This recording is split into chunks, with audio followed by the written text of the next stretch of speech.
अब देखते हैं हम लोग वन स्थिति रिपोर्ट 2021 बिहार की। भारत एवं बिहार वन स्थिति रिपोर्ट प्रति 2 वर्षों पर भारतीय वन सर्वेक्षण द्वारा जारी किया जाता है। इस रिपोर्ट को हम लोगों ने एडुटेरिया के बिहार करंट अफेयर्स में भी देखा है। अगर आप लोगों ने वीडियो नहीं देखी तो उसको जाके देख लें। चैनल पर नए हैं तो कृपया सब्सक्राइब कर दें, वीडियो को लाइक करके बेल आइकन प्रेस कर लें। सर्वप्रथम यह रिपोर्ट 1987 ईस्वी में प्रकाशित किया गया था। 2021 की रिपोर्ट इस श्रृंखला की 17वीं रिपोर्ट है, जिसके लिए दूर संवेदी उपग्रह रिसोट सैट 2 से प्राप्त आंकड़ों का प्रयोग किया गया है। पहला पॉइंट है बिहार में वन आवरण। वन स्थिति रिपोर्ट 2021 के अनुसार बिहार का वन आवरण 7380.79 वर्ग किलोमीटर है, जो राज्य के कुल भौगोलिक क्षेत्रफल का 7.84% है। तो वन क्षेत्र 7380.79 वर्ग किलोमीटर है। यह राज्य के कुल भौगोलिक क्षेत्रफल का 7.84% है। 2019 की रिपोर्ट की तुलना में वनावरण में 75 वर्ग किलोमीटर की वृद्धि हुई है और यह लगभग 1.03% की वृद्धि है। बिहार में वनावरण और वृक्षावरण। वनावरण 7381 वर्ग किलोमीटर में 7.84% क्षेत्रफल 75 वर्ग किलोमीटर की वृद्धि हुई है। वृक्षावरण 2341 वर्ग किलोमीटर 2.48%, यानी कुल वृद्धि 338 वर्ग किलोमीटर की हुई है। कुल 9722 वर्ग किलोमीटर 10.32% वनावरण और वृक्षावरण वृद्धि 413 वर्ग किलोमीटर की हुई है। अब जीरो में अगर देखा जाए क्षेत्रफल के अनुसार वनावरण को, तो सबसे अधिक वनावरण क्षेत्रफल वाला जिला है कैमूर, सेकेंड नंबर पर पश्चिम चंपारण और तीसरे नंबर पर रोहतास है। अगर सबसे कम देखा जाए क्षेत्रफल के अनुसार, तो शेखपुरा में सबसे कम क्षेत्रफल के अनुसार वनावरण है, उसके बाद अरवल और तब जहानाबाद है। जिलों में अगर वनावरण प्रतिशत के आधार पर देखना हो तो भी सबसे अधिक तो कैमूर में ही है, लेकिन वनावरण प्रतिशत में दूसरे नंबर पर जमुई है और तीसरे नंबर पर नवादा है। देखिए परसेंटेज पे हम लोग ज़्यादा फोकस नहीं करेंगे क्योंकि सारा परसेंटेज याद रखना संभव नहीं है। आप लोग चाहें तो उसको पढ़ सकते हैं। सबसे कम अगर देखा जाए तो शेखपुरा जिला है प्रतिशत के अनुसार वनावरण में, फिर बक्सर है और फिर सिवान है। 2019 की अगर तुलना करें वनावरण में सर्वाधिक वृद्धि या नुकसान किस किस जिले में हुआ है, तो सर्वाधिक वृद्धि जो है वो बांका जिले में हुई है 16.29 वर्ग किलोमीटर की, जमुई में फिर 13.22 वर्ग किलोमीटर की और गया में 12.24 वर्ग किलोमीटर की क्षेत्रफल में वृद्धि देखने के लिए मिली है 2019 की तुलना में। जबकि अगर नुकसान की बात की जाए तो कैमूर को वर्ग 4.83 वर्ग किलोमीटर क्षेत्रफल में नुकसान हुआ है वनावरण का, सुपौल में 4.46 वर्ग किलोमीटर नुकसान हुआ है और रोहतास में 2.32 वर्ग किलोमीटर का नुकसान हुआ है। अन्य बिंदु वाल्मीकि नगर टाइगर रिजर्व के 796.12 किलोमीटर स्क्वायर में वन है, जो कुल टाइगर रिजर्व क्षेत्र का 85.71% है। बिहार में वृक्षावरण की बात की जाए तो भारत वन स्थिति रिपोर्ट 2021 के अनुसार बिहार के 2341 किलोमीटर स्क्वायर क्षेत्र पर वृक्षावरण है। ये राज्य के कुल भौगोलिक क्षेत्रफल का 2.48% है। 2019 की रिपोर्ट की तुलना में वृक्षावरण में 338 किलोमीटर स्क्वायर की वृद्धि दर्ज की गई है। वर्ग किलोमीटर कहें या किलोमीटर स्क्वायर एक ही बात है। 2021 में बिहार के विभिन्न प्रकार के वनों के अंतर्गत प्रतिशत क्षेत्र अगर देखा जाए, वन का प्रकार अति सघन वन 4.5% 2021 में, मध्यम सघन वन 44.5%, खुले वन 51% हैं।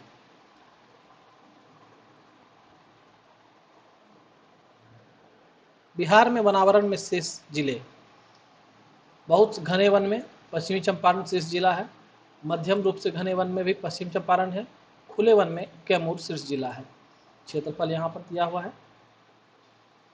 2019 और 21 वनावरण की तुलना की जाए तो बहुत घने वन 2019 में 333 वर्ग किलोमीटर थे और अभी भी इनका क्षेत्रफल 333 वर्ग किलोमीटर ही है। मध्यम रूप से घने वन 3250 वर्ग किलोमीटर 2019 में थे, अब 3286 वर्ग किलोमीटर में हैं। और खुले वन जो 3693 वर्ग किलोमीटर क्षेत्रफल में फैले थे, अब 3762 वर्ग किलोमीटर में फैले हैं। तो कुल जो है 7381 वर्ग किलोमीटर अधिक क्षेत्रफल में वनावरण 2021 में है 2019 की तुलना में, और ये कितना है तो 75 किलोमीटर स्क्वायर या वर्ग किलोमीटर। अन्य महत्वपूर्ण तथ्य देखिए, संजय गांधी जैविक उद्यान पटना 153 एकड़ में फैला है। यह उद्यान गैंडा प्रजनन के लिए एशिया का सबसे बड़ा केंद्र है। जनवरी 2021 में बिहार के पहले राजकीय पक्षी उत्सव कलरव का आयोजन जमुई के नागी नकटी पक्षी अभ्यारण्य में किया गया था। राजगीर में जू सफारी की स्थापना की गई है। बिहार में डॉल्फिन रिसर्च सेंटर पटना में स्थित है। डॉल्फिन दिवस 5 अक्टूबर को मनाया जाता है। बाघ गणना रिपोर्ट वर्ष 2018 के अनुसार बिहार में बाघों की संख्या 31 है। आपदा प्रबंधन की बात की जाए, बिहार एक मैदानी राज्य है जहाँ की मुख्य आपदा बाढ़ है। हम लोगों ने बात किया था इसके पहले वाले चैप्टर्स में। बिहार में जो नदी बहती है तो गंगा नदी तो बीच से गुजर जाती है, और जो नॉर्थ की नदियाँ हैं जो नॉर्थ से साउथ की ओर बहती हैं वो अत्यधिक पानी लेकर आती हैं, जिससे कि बाढ़ की स्थिति उत्पन्न हो जाती है। अगर आप लोगों ने वो सब वीडियो नहीं देखा पुराना वाला तो वो जरूर देख लीजिए।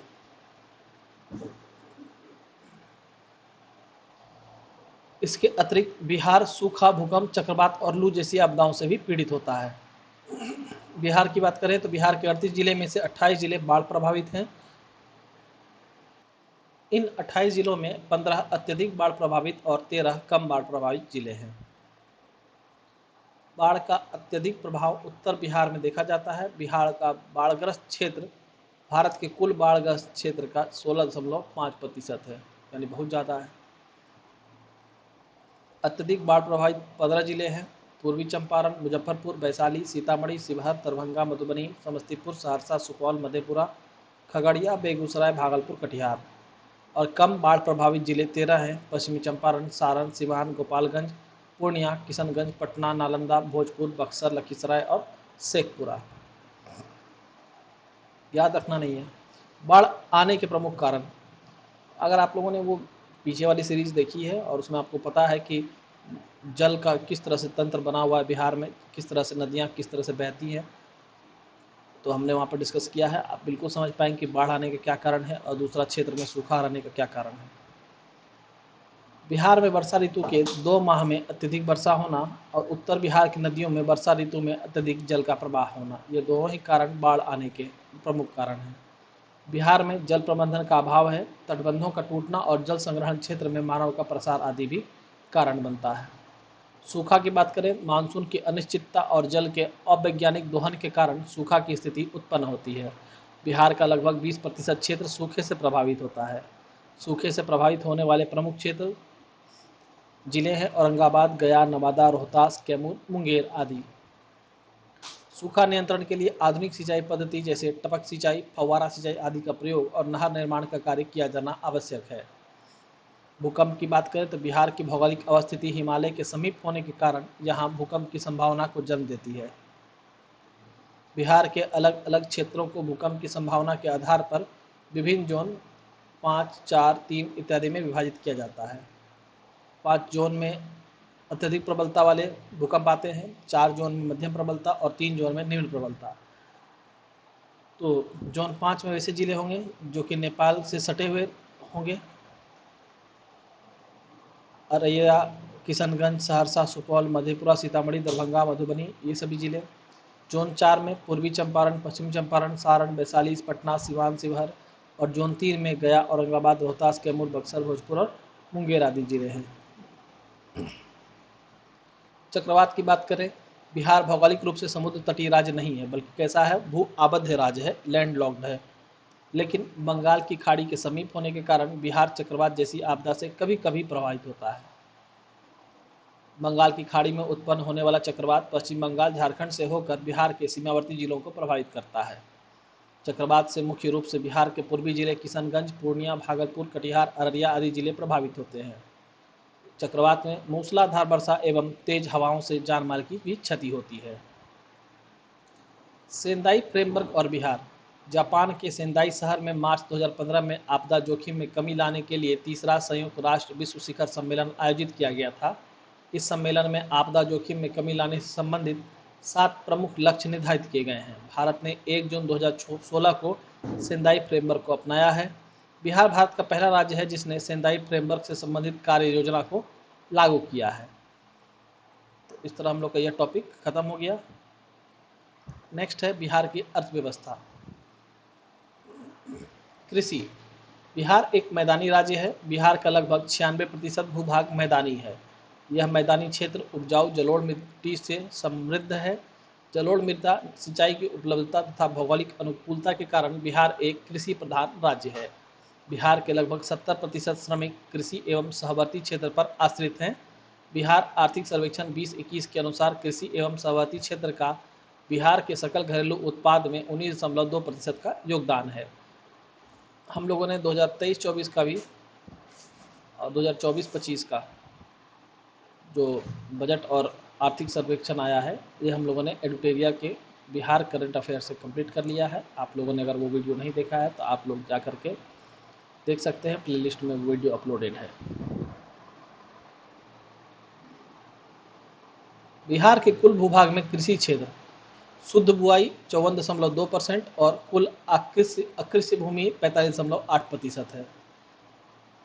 अगर कृषि सघनता की बात की जाए, सकल फसल क्षेत्र 72.97 लाख हेक्टेयर, शुद्ध बुआई क्षेत्र 50.77 लाख हेक्टेयर, सिंचित क्षेत्र 54.35 लाख हेक्टेयर, टोटल फसल सघनता 144% है।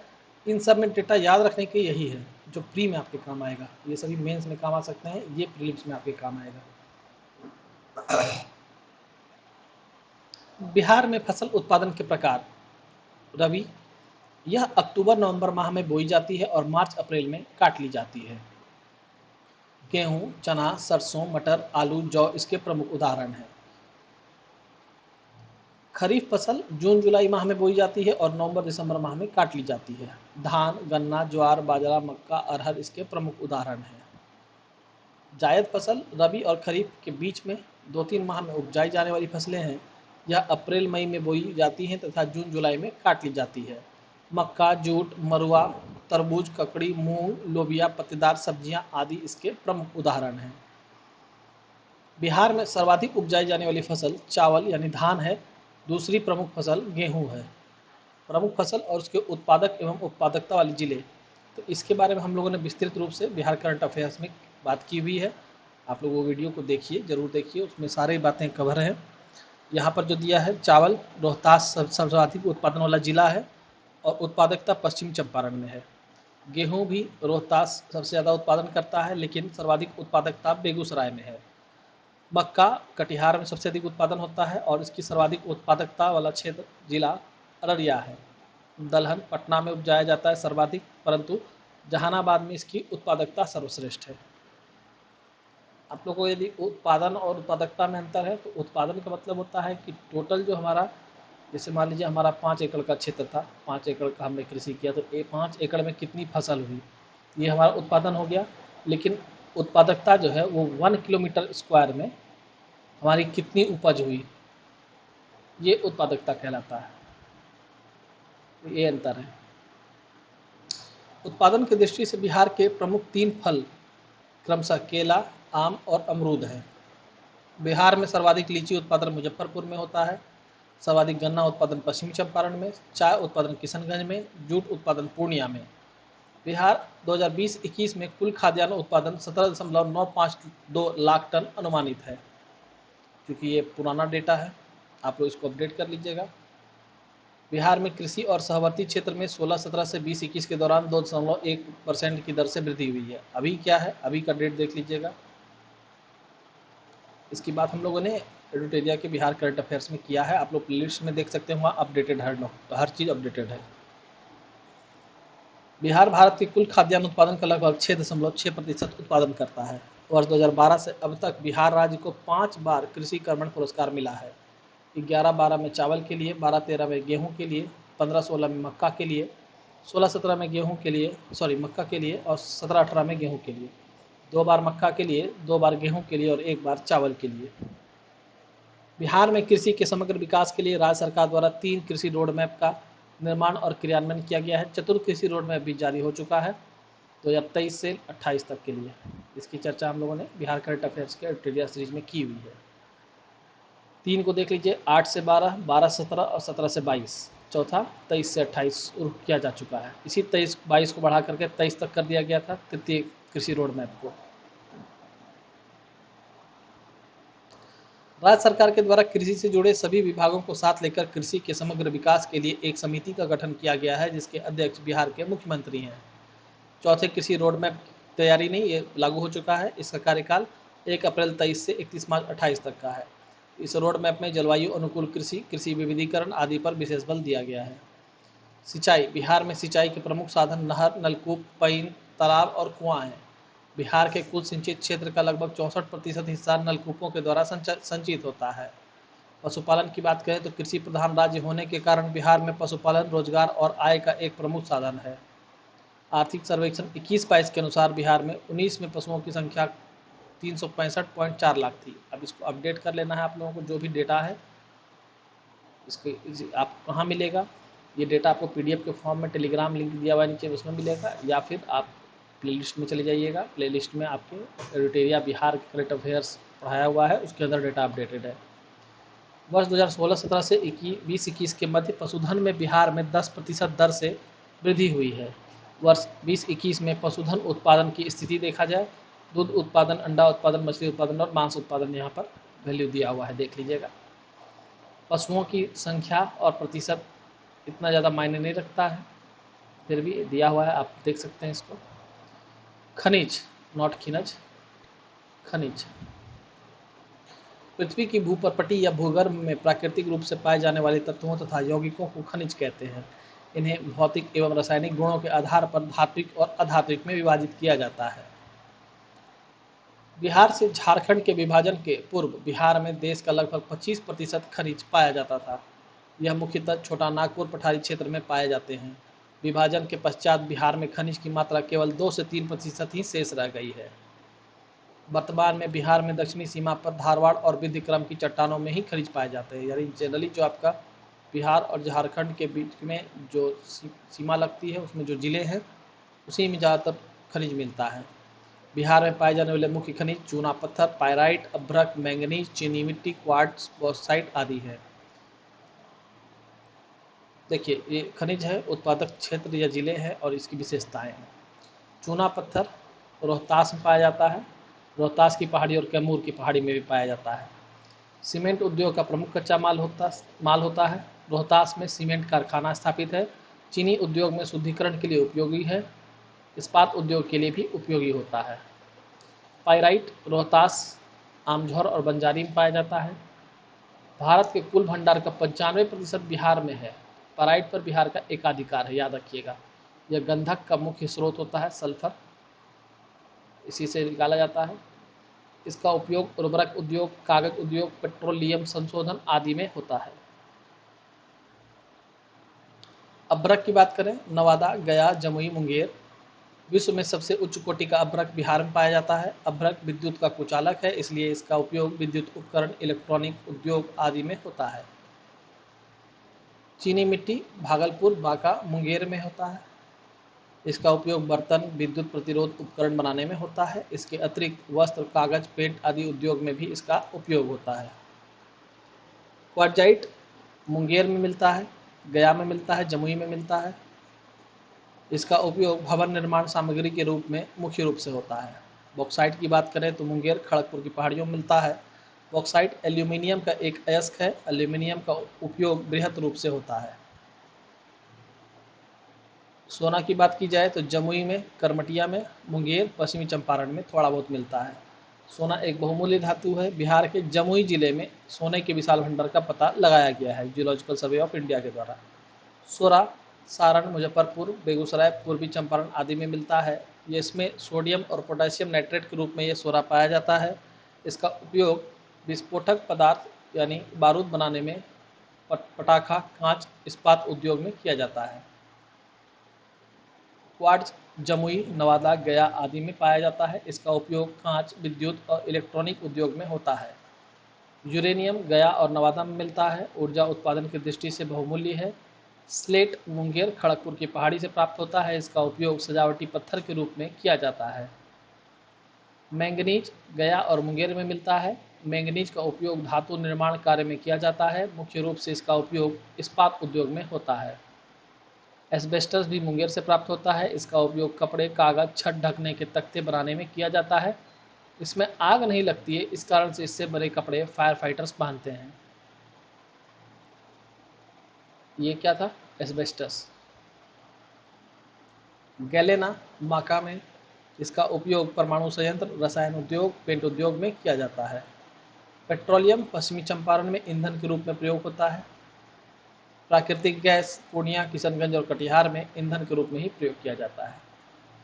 अब ऊर्जा की बात कहें तो ये अपडेटेड नहीं है, 20-21 वर्ष का है, तो आप लोग इस सबको इसको जो है बिहार करंट अफेयर से इसको अपडेट कर लीजिए। ये स्टैटिक पार्ट ये देख लीजिए। बिहार में बिजली उत्पादन वितरण के लिए 2 कंपनियां कार्यरत हैं। एक तो उत्तर बिहार विद्युत वितरण कंपनी लिमिटेड यानी नॉर्थ बिहार, और एक दक्षिण बिहार विद्युत वितरण कंपनी लिमिटेड यानी साउथ बिहार, SBPDCL ऐसे समथिंग है, NBPDCL ऐसे समथिंग है।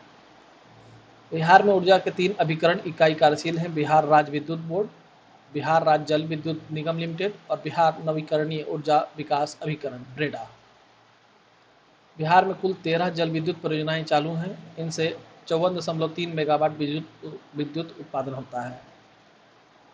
पूर्वी गंडक नहर पश्चिमी चंपारण, सोन पश्चिमी नहर रोहतास में, सोन पूर्वी नहर औरंगाबाद में, कोसी जल विद्युत सुपौल, अगनूर जल विद्युत अरवल, ढेलबग लघु जल विद्युत रोहतास, नासरीगंज लघु जल विद्युत रोहतास, त्रिवेणी नहर पश्चिम चंपारण, जयनागरा लघु विद्युत रोहतास, सेबारी लघु जल विद्युत रोहतास, सिरखंडी लघु जल विद्युत रोहतास, अरवल जल विद्युत अरवल, बेलसार जल विद्युत लघु जल विद्युत अरवल। तो ये दोनों अरवल में है, ये रोहतास में, ये भी रोहतास में। एक पश्चिम चंपारण में है, एक औरंगाबाद सुपौल और एक अरवल में है। यह भी रोहतास में ही है और यह पश्चिम चंपारण में है। किससे कितना होता है इतना याद करने का संभव नहीं है, नहीं कर पाएंगे। बिहार नवकरणीय ऊर्जा विकास अभिकरण बेटा। अब जिस तरह से 70 बीपीएससी क्वेश्चन आ रहे हैं तो याद करने वाली चीज़ें कम ही पूछेंगी, जैसे 69 में हुआ था। बिहार में नवीकरणीय ऊर्जा उत्पादन एवं विकास के लिए उत्तरदायी है ब्रेडा। ताप विद्युत केंद्र देख लीजिए कहाँ कहाँ है। बाढ़ में है, बरौनी में है, बक्सर में है, कांटी में है, ककवारा में है और नबीनगर में है। नबीनगर कहाँ है? औरंगाबाद में। ककवारा कहाँ है? बांका में। कांटी कहाँ है? मुजफ्फरपुर में। बक्सर कहाँ है? बक्सर चौसा में। बरौनी कहाँ है? बेगूसराय में। बाढ़ कहाँ है? पटना में। यही याद रखने की बात है। बिहार में परमाणु विद्युत संयंत्र नवादा के रजौली में लगाने की योजना है। बिहार सरकार के 7 निश्चय वन के 7 लक्ष्यों में एक लक्ष्य हर घर बिजली लगातार लक्ष्य को प्राप्त कर लिया गया है। उद्योग की बात की जाए तो अर्थव्यवस्था में उद्योग द्वितीय क्षेत्र का प्रक्रम है। इसके अंतर्गत निर्माण और विनिर्माण का कार्य किया जाता है। बिहार में खनिज संसाधन की सीमित मात्रा के कारण खनिज आधारित उद्योगों की संख्या बहुत सीमित है। बिहार एक कृषि प्रधान राज्य है। बिहार में कृषि आधारित उद्योगों की अपार संभावना है। अगर प्रमुख उद्योग की बात करें तो चीनी उद्योग। बिहार का प्रथम चीनी उद्योग 1904 में मरहौड़ा सारण में स्थापित किया गया था। आर्थिक सर्वेक्षण 2021-22 के अनुसार बिहार में 11 चीनी मिलें हैं जिनमें 10 चालू अवस्था में है। अब शायद यह बढ़कर 13 हो गई है, इसको आप लोग वेरीफाई कर लीजिएगा। ये 2021-22 के अनुसार उत्पादन दिया हुआ है। दुग्ध उद्योग तो यह भी पुराना डाटा है, इसको अपडेट कर लीजिएगा। जूट उद्योग। बिहार में जूट उद्योग के 3 बड़े कारखाने पूर्णिया, कटिहार और दरभंगा में हैं। पूर्णिया के मरंगा में एक जूट पार्क स्थापित किया जा रहा है। देखिए ये सब डाटा हम इसको देख के पढ़ लें तो इससे आपका कुछ भला होने नहीं वाला है। इसको अगर आपको जानना है तो आपको एडिटोरिया की बिहार करंट अफेयर्स की बुक है, उसका हम लोगों ने वीडियो अपलोड किया हुआ है, उसको देख करके कर सकते हैं, या बजट में भी इसका या आर्थिक सर्वेक्षण से देख करके भी आप इसको कर सकते हैं। हालांकि ये बहुत एग्जाम के लाभप्रद नहीं साबित होगा। बिहार पश्चिमी बंगाल के बाद दूसरा सर्वाधिक जूट उत्पादक राज्य है। वस्त्र रेशम उद्योग। सूती वस्त्र उद्योग बिहार के फुलवारी शरीफ, डुमरांव एवं गया में है। इसके अतिरिक्त मुंगेर, भागलपुर, बक्सर, मुजफ्फरपुर में सूती वस्त्र के छोटी छोटी मिलें हैं। बिहार में भागलपुर रेशमी वस्त्रों के उत्पादन के लिए प्रसिद्ध है। एक बार पूछा हुआ है बीपीएससी में। बिहार में मलबरी, तसर और अंडी तीनों प्रकार के रेशम का उत्पादन होता है। क्षेत्र ध्यान रख लेंगे केवल।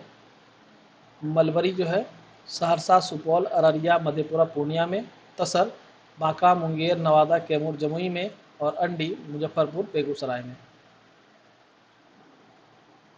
सीमेंट उद्योग बिहार में चूना पत्थर की उपलब्धता के कारण सीमेंट उद्योग स्थापित किया गया है। बिहार में डालमिया नगर, बंजारी, रोहतास में सीमेंट उद्योग स्थापित है। कृषि उत्पाद उद्योग बिहार एक कृषि प्रधान राज्य है। बिहार में कृषि आधारित चीनी, जूट, इथेनॉल, चावल, खाद्य प्रसंस्करण, चमड़ा, लकड़ी, प्लाईवुड आदि उद्योग की बृहद संभावना है। बिहार में भागलपुर, बक्सर एवं कटिहार में 3 फूड पार्क स्थापित करने की स्वीकृति मिल गई है। बिहार वर्तमान में देश में खाद्य उत्पादन में 7वां। अब तो ये डेटा चेंज हो गया होगा, इसको आप फिर से अपडेट कर लीजिए, इसको फिर मैं नहीं बताऊंगा अभी। बिहार मखाना उत्पादन में देश का प्रथम और एकमात्र राज्य है, ये अभी भी वैसा ही है। लीची उत्पादन में बिहार देश में प्रथम स्थान पर है, ये अभी भी वैसा ही है। कृषि रोड मैप 3 में खाद्य प्रसंस्करण उद्योगों को प्राथमिकता दी गई है। फोर्थ में देख लीजिए, ऑर्गेनिक खेती के बारे में बात है। बिहार में केंद्र सरकार द्वारा नियंत्रित सार्वजनिक उपक्रम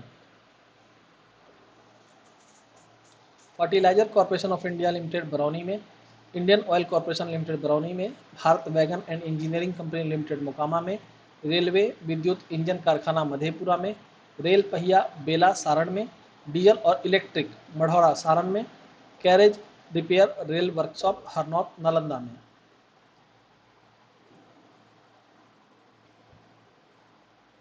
बिहार राज्य के अधीन औद्योगिक उपक्रम में उद्योग Bihar state scooters limited Fatuha Patna में, शुगर कॉर्पोरेशन लिमिटेड पटना में, Bihar state agro industries development corporation भी पटना में, डेयरी कॉर्पोरेशन भी पटना में, स्टेट स्पंज सिल्क ये सिल्क भागलपुर में, industrial development corporation limited Patna में, state forest development corporation Patna में, स्टेट फाइनेंस कॉर्पोरेशन पटना में और text book publishing corporation limited भी पटना में। ज़्यादातर देख पा रहे हैं इधर तो लगभग सभी पटना में ही हैं। ये भागलपुर में एक स्पंज सिल्क लिमिटेड है और ये यहाँ पर फिर से आप एक बार देख लीजिए जो इम्पोर्टेंट मैं बता देता हूँ। Indian oil corporation limited IOCL Barauni में, Bharat wagon and engineering company limited Mokama में, रेलवे विद्युत इंजन का कहा जाए कारखाना तो मधेपुरा में और डीजल इलेक्ट्रिक इंजन का मढ़ौरा साजन में, रेल पहिया बेला सारण में।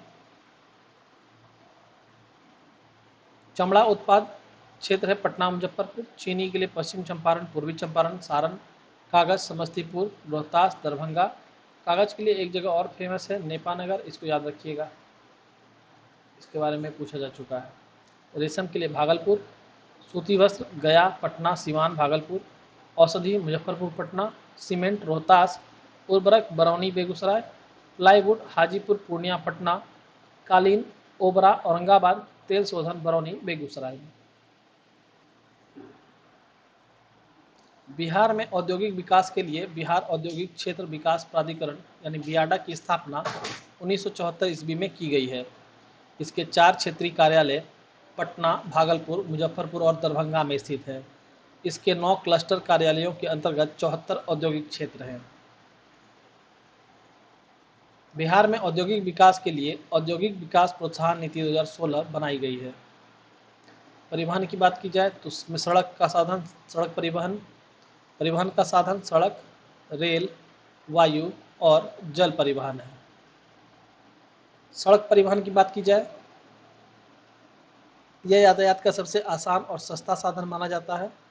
बिहार का सड़क नेटवर्क आर्थिक समीक्षा 21-22 के अनुसार ये है, इसको आप अपडेट कर लीजिए अभी के हिसाब से, हालांकि उतना याद करने का जरूरत नहीं होता है।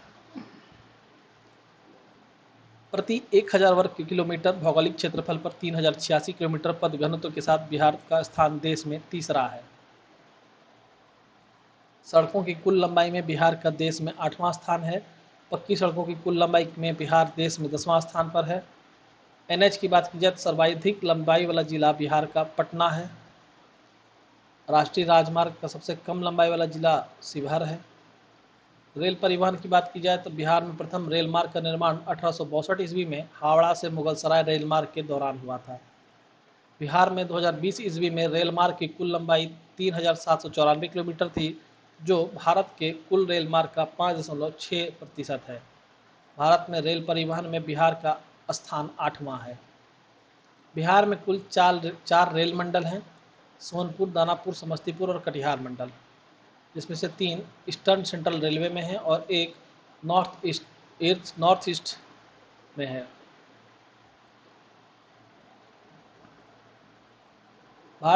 भारतीय रेलवे के 18 रेल जोनों में बिहार में एकमात्र रेल जोन पूर्व मध्य रेलवे हाजीपुर में है। इस रेलवे जोन की स्थापना 1 अक्टूबर 2002 को हुई थी। पटना मेट्रो रेल परियोजना का शिलान्यास प्रधानमंत्री नरेंद्र मोदी के द्वारा 17 फरवरी 2019 को किया गया। इसके तहत पटना शहर अंतर्गत 32.91 किलोमीटर लंबा मेट्रो पथ निर्माण कराया जाना है। इसे 2 चरणों में 2027 तक पूरा किया जाएगा। वायु परिवहन की बात की जाए, बिहार में वायु परिवहन की शुरुआत 1960 ईस्वी में हुई थी। भारत सरकार द्वारा नागरिक उड्डयन नीति 2016 को स्वीकृति दी गई थी और इसमें एक उड़ान स्कीम चलाया गया था, अभी भी चलाया जा रहा है, उड़े देश का आम नागरिक करके। हवाई अड्डा कहाँ कहाँ है देखिए, पटना में है, गया में है, दरभंगा में है, जोगबनी में है, रक्सौल में है, मुजफ्फरपुर में है और पूर्णिया में है। इसमें से 2 अंतर्राष्ट्रीय हैं और बाकी घरेलू हैं। एक रक्षा, पूर्णिया में रक्षा वाला है। जल परिवहन की बात की जाए तो जल परिवहन समुद्र और नदियों के माध्यम से होता है। बिहार एक भू आबद्ध राज्य है, अतः बिहार में केवल नदियों के माध्यम से जल परिवहन होता है। गंगा नदी में इलाहाबाद से हल्दिया तक राष्ट्रीय जल मार्ग संख्या 1 है, जिसकी कुल लंबाई 1620 किलोमीटर है। इस जल मार्ग का एक बृहद भाग बिहार से होकर बक्सर से भागलपुर तक गुजरता है। पटना के महेंद्रू घाट में राष्ट्रीय पोत संस्थान की स्थापना की गई है। बिहार में 2 लघु जल मार्ग हैं: बरारी घाट से महादेवपुर घाट और मोकामा से बरौनी तक। आधुनिक तकनीक के विकास एवं सड़क, रेल एवं वायु परिवहन के सुलभ होने के कारण जल परिवहन का महत्व कम यहाँ है, घटा है। नेक्स्ट है बिहार में पर्यटन। बिहार पर्यटन की दृष्टि से एक समृद्ध राज्य है। यहाँ ऐतिहासिक, धार्मिक, प्राकृतिक सभी प्रकार के दर्शनीय स्थल मौजूद हैं। बिहार में धार्मिक पर्यटन स्थलों में हिंदू, बौद्ध, जैन, सिख, ईसाई और मुस्लिम सभी धर्मों के दर्शनीय स्थल मौजूद हैं। पर्यटन का दूसरा पक्ष आर्थिक होता है। बिहार में पर्यटन के विकास के लिए पर्यटन को उद्योग का दर्जा प्रदान किया गया है। बिहार में पर्यटन का लोगो बिहार टूरिज्म ब्लिसफुल बिहार है। बिहार में पर्यटन के विकास के लिए पर्यटन स्थलों को सर्किटों के रूप में चिन्हित किया गया है। प्रमुख सर्किट और उसके प्रमुख स्थल निम्नलिखित हैं। बौद्ध सर्किट, बौद्ध धर्म के सभी उच्च महत्व वाले पवित्र स्थलों को इसमें स्थान दिया गया है, जैसे जहाँ भगवान बुद्ध का जन्म हुआ, उन्हें ज्ञान की प्राप्ति हुई, अपने उपदेश दिए, उनके स्तूप आदि।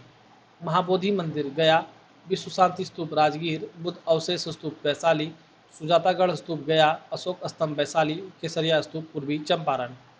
उसी प्रकार से जैन सर्किट, बिहार 12वें तीर्थंकर वासुपूज्य और 24वें तीर्थंकर महावीर स्वामी का पवित्र जन्म स्थान है। बिहार में जैन धर्म से जुड़े कई धार्मिक पर्यटन स्थल मौजूद है। जल मंदिर पावापुरी नालंदा में, जैन मंदिर लछुआर जमुई में, जैन मंदिर कुंडलपुर नालंदा में और जैन मंदिर कुंडग्राम वैशाली में। रामायण सर्किट, हिंदू धर्म और सनातन धर्म के विकास में बिहार का उल्लेखनीय योगदान रहा है। बिहार की पवित्र भूमि भगवान राम और माता सीता से संबंधित रही है। बिहार में हिंदू धर्म से संबंधित कई मंदिर और दर्शनीय स्थल मौजूद हैं। सीता कुंड सीतामढ़ी, सिंहेश्वर स्थान सहरसा, वाल्मीकि नगर पश्चिम चंपारण, अहिल्या स्थान दरभंगा, रामशिला गया और प्रेतशिला की पहाड़ी भी गया में है। सिख सर्किट, बिहार सिख धर्म के 10वें गुरु श्री गोविंद सिंह की जन्मभूमि रहा है। इसके अतिरिक्त सिख धर्म के प्रथम गुरु श्री गोविंद सिंह एवं 9वें गुरु श्री गुरु तेग बहादुर सिंह ने भी बिहार की यात्रा की थी।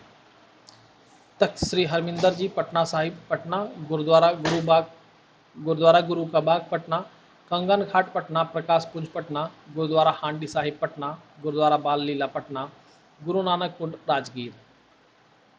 सूफी सर्किट, बिहार की भूमि सूफीवाद के चिश्ती एवं सुहरावादी से संबंधित रहा है। बिहार में कई सूफी दर्शनीय पर्यटन स्थली मौजूद हैं। मनेर शरीफ पटना में है, अजमेर शरीफ, अमझर शरीफ औरंगाबाद में है, शेरशाह सूरी का मकबरा सासाराम रोहतास में और बड़ी दरगाह नालंदा में है। कमेंट में बताइए शेरशाह सूरी का जो मकबरा बना है वो किस स्थापत्य शैली में बना है, हम लोगों ने पढ़ा है इसके बारे में। इको सर्किट, बिहार प्राकृतिक छटा, जैविक विविधता एवं मनभावक पर्यावरणीय दृश्यों से परिपूर्ण स्थल है। यहाँ पहाड़, झरने, हरियाली के मनभावक दृश्य मौजूद हैं। वाल्मीकि टाइगर रिजर्व पश्चिम चंपारण में, बराबर गुफाएं जहानाबाद में, घोड़ा कटोरा राजगीर नालंदा में, कांवर झील बेगूसराय में, भीमबाद अभ्यारण्य मुंगेर में, तिलहड़ कुंड जलप्रपात कैमूर में, काकोला झरना नवादा में है। यूनेस्को विश्व विरासत स्थलों की सूची में बिहार के 2 स्थलों को चिन्हित किया गया। महाबोधि मंदिर कॉम्प्लेक्स बोधगया 2002 में, नालंदा महाविहार का पुरातात्विक स्थल नालंदा 2016 में। अब इसके बारे में पढ़ लीजिए, आपको पहले भी हम लोग पढ़ चुके हैं इसके बारे में। बिहार की जनगणना 2011, ये हम लोग का 6th चैप्टर है। भारत की पहली जनगणना 1872 ईस्वी में लॉर्ड मेयो के समय हुई थी। भारत में नियमित जनगणना की शुरुआत 1881 ईस्वी में लॉर्ड रिपन के समय हुई थी। 1936 ईस्वी में उड़ीसा से बिहार के अलग होने के बाद 1941 ईस्वी में बिहार की जनगणना पृथक रूप से हुई थी। 2011 की जनगणना देश की 15वीं जनगणना थी। इसके आयुक्त सी चंद्रमौली थे। 2011 की जनगणना का आदर्श वाक्य था, हमारी जनगणना हमारा भविष्य। 2011 की जनगणना के अनुसार बिहार की कुल जनसंख्या 10,40,99,452 है, जो भारत की कुल जनसंख्या का 8.58% है। जनसंख्या की दृष्टि से बिहार का स्थान उत्तर प्रदेश और महाराष्ट्र के बाद तीसरा है। बिहार और भारत 2011 जनगणना आंकड़ों का तुलनात्मक अध्ययन यहाँ किया गया है। बिहार में और भारत में वर्ष 2011 में कुल जनसंख्या बिहार का 10.41 करोड़ और भारत का 121.06 करोड़। देखिए, एक बार में हम लोग एक तो पढ़ लेते हैं, फिर दूसरे को पढ़ लेंगे, नहीं तो फिर ऐसे कन्फ्यूजन हो जाएगा। कुल जनसंख्या पहले हम लोग बिहार का पढ़ रहे हैं, अभी मैं जो भी बोलूँगा वो सारा डाटा बिहार का होगा। कुल जनसंख्या 10.41 करोड़। कुल जनसंख्या में पुरुषों का प्रतिशत 52.14, कुल जनसंख्या में महिलाओं का प्रतिशत 47.86%, ग्रामीण जनसंख्या 9.23 करोड़, ग्रामीण जनसंख्या का प्रतिशत कुल जनसंख्या का 88.7%, शहरी जनसंख्या 1.18 करोड़, शहरी जनसंख्या प्रतिशत कुल जनसंख्या का 11.3%, शहरीकरण की 10 की वृद्धि दर 0.8%, 2001 से 11 के दौरान 10 की वृद्धि दर 25.42%, लिंग अनुपात 918, बाल लिंग अनुपात 935, घनत्व 1106, 0 से 14 आयु समूह का जनसंख्या प्रतिशत 40.2%, 15 से 59 आयु समूह का जनसंख्या प्रतिशत 53.5%, 60 वर्ष और अधिक आयु समूह का जनसंख्या प्रतिशत 6.3% है। भारत की बात की जाए, कुल जनसंख्या 121.06 करोड़, कुल जनसंख्या में पुरुषों का प्रतिशत 51.47%, कुल जनसंख्या में महिलाओं का प्रतिशत 48.53%, ग्रामीण जनसंख्या 83.37 करोड़, ग्रामीण जनसंख्या 68.8%, शहरी जनसंख्या 37.71 करोड़, शहरी जनसंख्या का प्रतिशत कुल जनसंख्या का 31.2%, शहरीकरण की 10 की वृद्धि दर 3.4 है। 2001 से 11 के दौरान 10 की वृद्धि दर 17.7% था। लिंग अनुपात 943 था, बाल लिंग अनुपात 919 था, घनत्व 382 था किलोमीटर स्क्वायर, 0 से 14 आयु समूह का जनसंख्या प्रतिशत 30.9% था, 15 से 59 आयु समूह का जनसंख्या प्रतिशत 60.7% था, 60 वर्ष और अधिक आयु समूह का जनसंख्या प्रतिशत 8.4% था। इतना याद आप लोग पता नहीं कर पाएंगे नहीं, कुछ इंपॉर्टेंट में मैं स्टार लगा देता हूँ, अगर आप लोग को इच्छा हो तो वो सब पे आप ज़्यादा ध्यान दे दीजिए। जैसे कुल जनसंख्या, उसके बाद आप एक ग्रामीण जनसंख्या प्रतिशत कर लेंगे, शहरीकरण की 10 की वृद्धि दर और 10 की वृद्धि कर लेंगे, लिंगानुपात, बाल लिंगानुपात, घनत्व, इतना सब मेरे हिसाब से पर्याप्त होना चाहिए। ऐसे जो याद कर सकते हैं अगर, तो आप जितना चाहे कर सकते हैं, उसके लिए कोई रोक टोक नहीं है। कुछ और सूचकांक है। बिहार 2011 में साक्षरता दर बिहार की 61.8% थी। लगभग 10 बढ़ा दीजिएगा तो पुरुष साक्षरता दर 71.2 हो जाएगी, और लगभग 10 घटा दीजिएगा तो 51.5 महिला साक्षरता दर हो जाएगी। मैंने लगभग कहा है, आप एक्यूरेट बिल्कुल नहीं मानिएगा इसको। साक्षरता दर में वृद्धि 1 से 11 के बीच 17.9% की, ग्रामीण साक्षरता दर 59.8% की, शहरी साक्षरता दर 76.9% की, अनुसूचित जाति का प्रतिशत कुल जनसंख्या का 15.72 था, जबकि अनुसूचित जनजाति का प्रतिशत 1.3% था। बिहार में जाति आधारित जनगणना या गणना कराई गई है, उसका डेटा भी बिहार करंट अफेयर्स के एडिटोरियल करंट अफेयर्स में दिया गया है। उसको हम लोगों ने ऑलरेडी अपलोड कर दिया है, आप निश्चित रूप से उसको देखें, उसमें आपको सारे डेटा करंट के वाले मिल जाएंगे। भारत की बात करें 2011 में साक्षरता दर भारत की 73% थी। पुरुष साक्षरता दर 80.9%, महिला साक्षरता दर 64.6%। साक्षरता दर में वृद्धि 2001 से 11 के बीच में 10.9% हुई। ग्रामीण साक्षरता दर 67.8% था। शहरी साक्षरता दर 84.1%। अनुसूचित जाति का कुल प्रतिशत 16.6% और जनजाति का 8.6% था। अब इसमें मैं कुछ फिर मार्क कर दे रहा हूँ जो मुझे इंपॉर्टेंट लग रहे हैं। ये तीनों तो आप लोग पढ़ ही लीजिएगा, इससे पूछा हुआ क्वेश्चन है PYQ में, पहले BPSC इससे पूछ चुका है। और इसके बाद ये दोनों आप लोग निश्चित रूप से याद कर लीजिएगा, ये इम्पोर्टेंट है। अब जनगणना संबंधित आंकड़े 2011 के हिसाब से सर्वाधिक क्षेत्रफल वाले 3 जिले पश्चिमी चंपारण, गया, पूर्वी चंपारण। सबसे कम क्षेत्रफल शिवहर, अरवल, शेखपुरा। तो मैं प्रथम स्थान वाला बता देता हूँ, द्वितीय स्थान और तृतीय स्थान को आप लोग एक बार देख लीजिएगा। सर्वाधिक क्षेत्रफल वाले 3 जिले पश्चिम चंपारण, मैं एक ही बताऊंगा। सबसे कम क्षेत्रफल शिवहर, सर्वाधिक जनसंख्या पटना का है, सबसे कम जनसंख्या शेखपुरा का है, सर्वाधिक जनसंख्या दशकीय वृद्धि दर मधेपुरा का है 31.1%। सबसे कम जनसंख्या दशकीय वृद्धि अरवल की है। सर्वाधिक लिंगानुपात गोपालगंज का है 1021। सबसे कम लिंगानुपात मुंगेर का है। सर्वाधिक बाल लिंगानुपात किशनगंज, सबसे कम बाल लिंगानुपात वैशाली। सर्वाधिक जनसंख्या घनत्व शिवहर का है 1880। क्योंकि देख पा रहे हैं आप इतना ज़्यादा डेटा है, अगर मैं पढ़ने जाऊँ तो भी कोई फ़ायदा आपको नहीं होगा उससे। सबसे कम जनसंख्या घनत्व कैमूर में है क्योंकि वहाँ वन ज़्यादा है। सर्वाधिक शहरीकरण पटना में हुआ है, सबसे कम शहरीकरण समस्तीपुर में और बांका में हुआ है। सर्वाधिक साक्षरता रोहतास में है, सबसे कम साक्षरता पूर्णिया में है। सर्वाधिक पुरुष साक्षरता रोहतास में है, महिला भी रोहतास में है। और सबसे कम पुरुष साक्षरता दर पूर्णिया में है। ये देखिए पुरुष साक्षरता दर है, ठीक है। सर्वाधिक साक्षरता भी रोहतास में है, साक्षरता दर भी रोहतास में है। और महिला की बात करें तो महिला साक्षरता दर सबसे अधिक रोहतास में है। सबसे कम पुरुष साक्षरता दर पूर्णिया में है, सबसे कम महिला साक्षरता दर सहरसा में है। सर्वाधिक ग्रामीण साक्षरता दर रोहतास में है, सबसे कम ग्रामीण साक्षरता दर पूर्णिया में है। सर्वाधिक शहरी साक्षरता दर कैमूर में है, सबसे कम शहरी साक्षरता दर शिवहर में है। सर्वाधिक अनुसूचित जाति प्रतिशत वाले तीनों जिले, ये मैं पढ़ देता हूँ। अनुसूचित जाति की बात हो रही है तो गया सबसे ज़्यादा प्रतिशत है यहाँ, फिर नवादा, फिर औरंगाबाद, ठीक है। न्यूनतम अनुसूचित जाति की बात करें अगर, किशनगंज, कटिहार, भागलपुर। सर्वाधिक अनुसूचित जनजाति की बात करें तो पश्चिमी चंपारण, कटिहार, जमुई।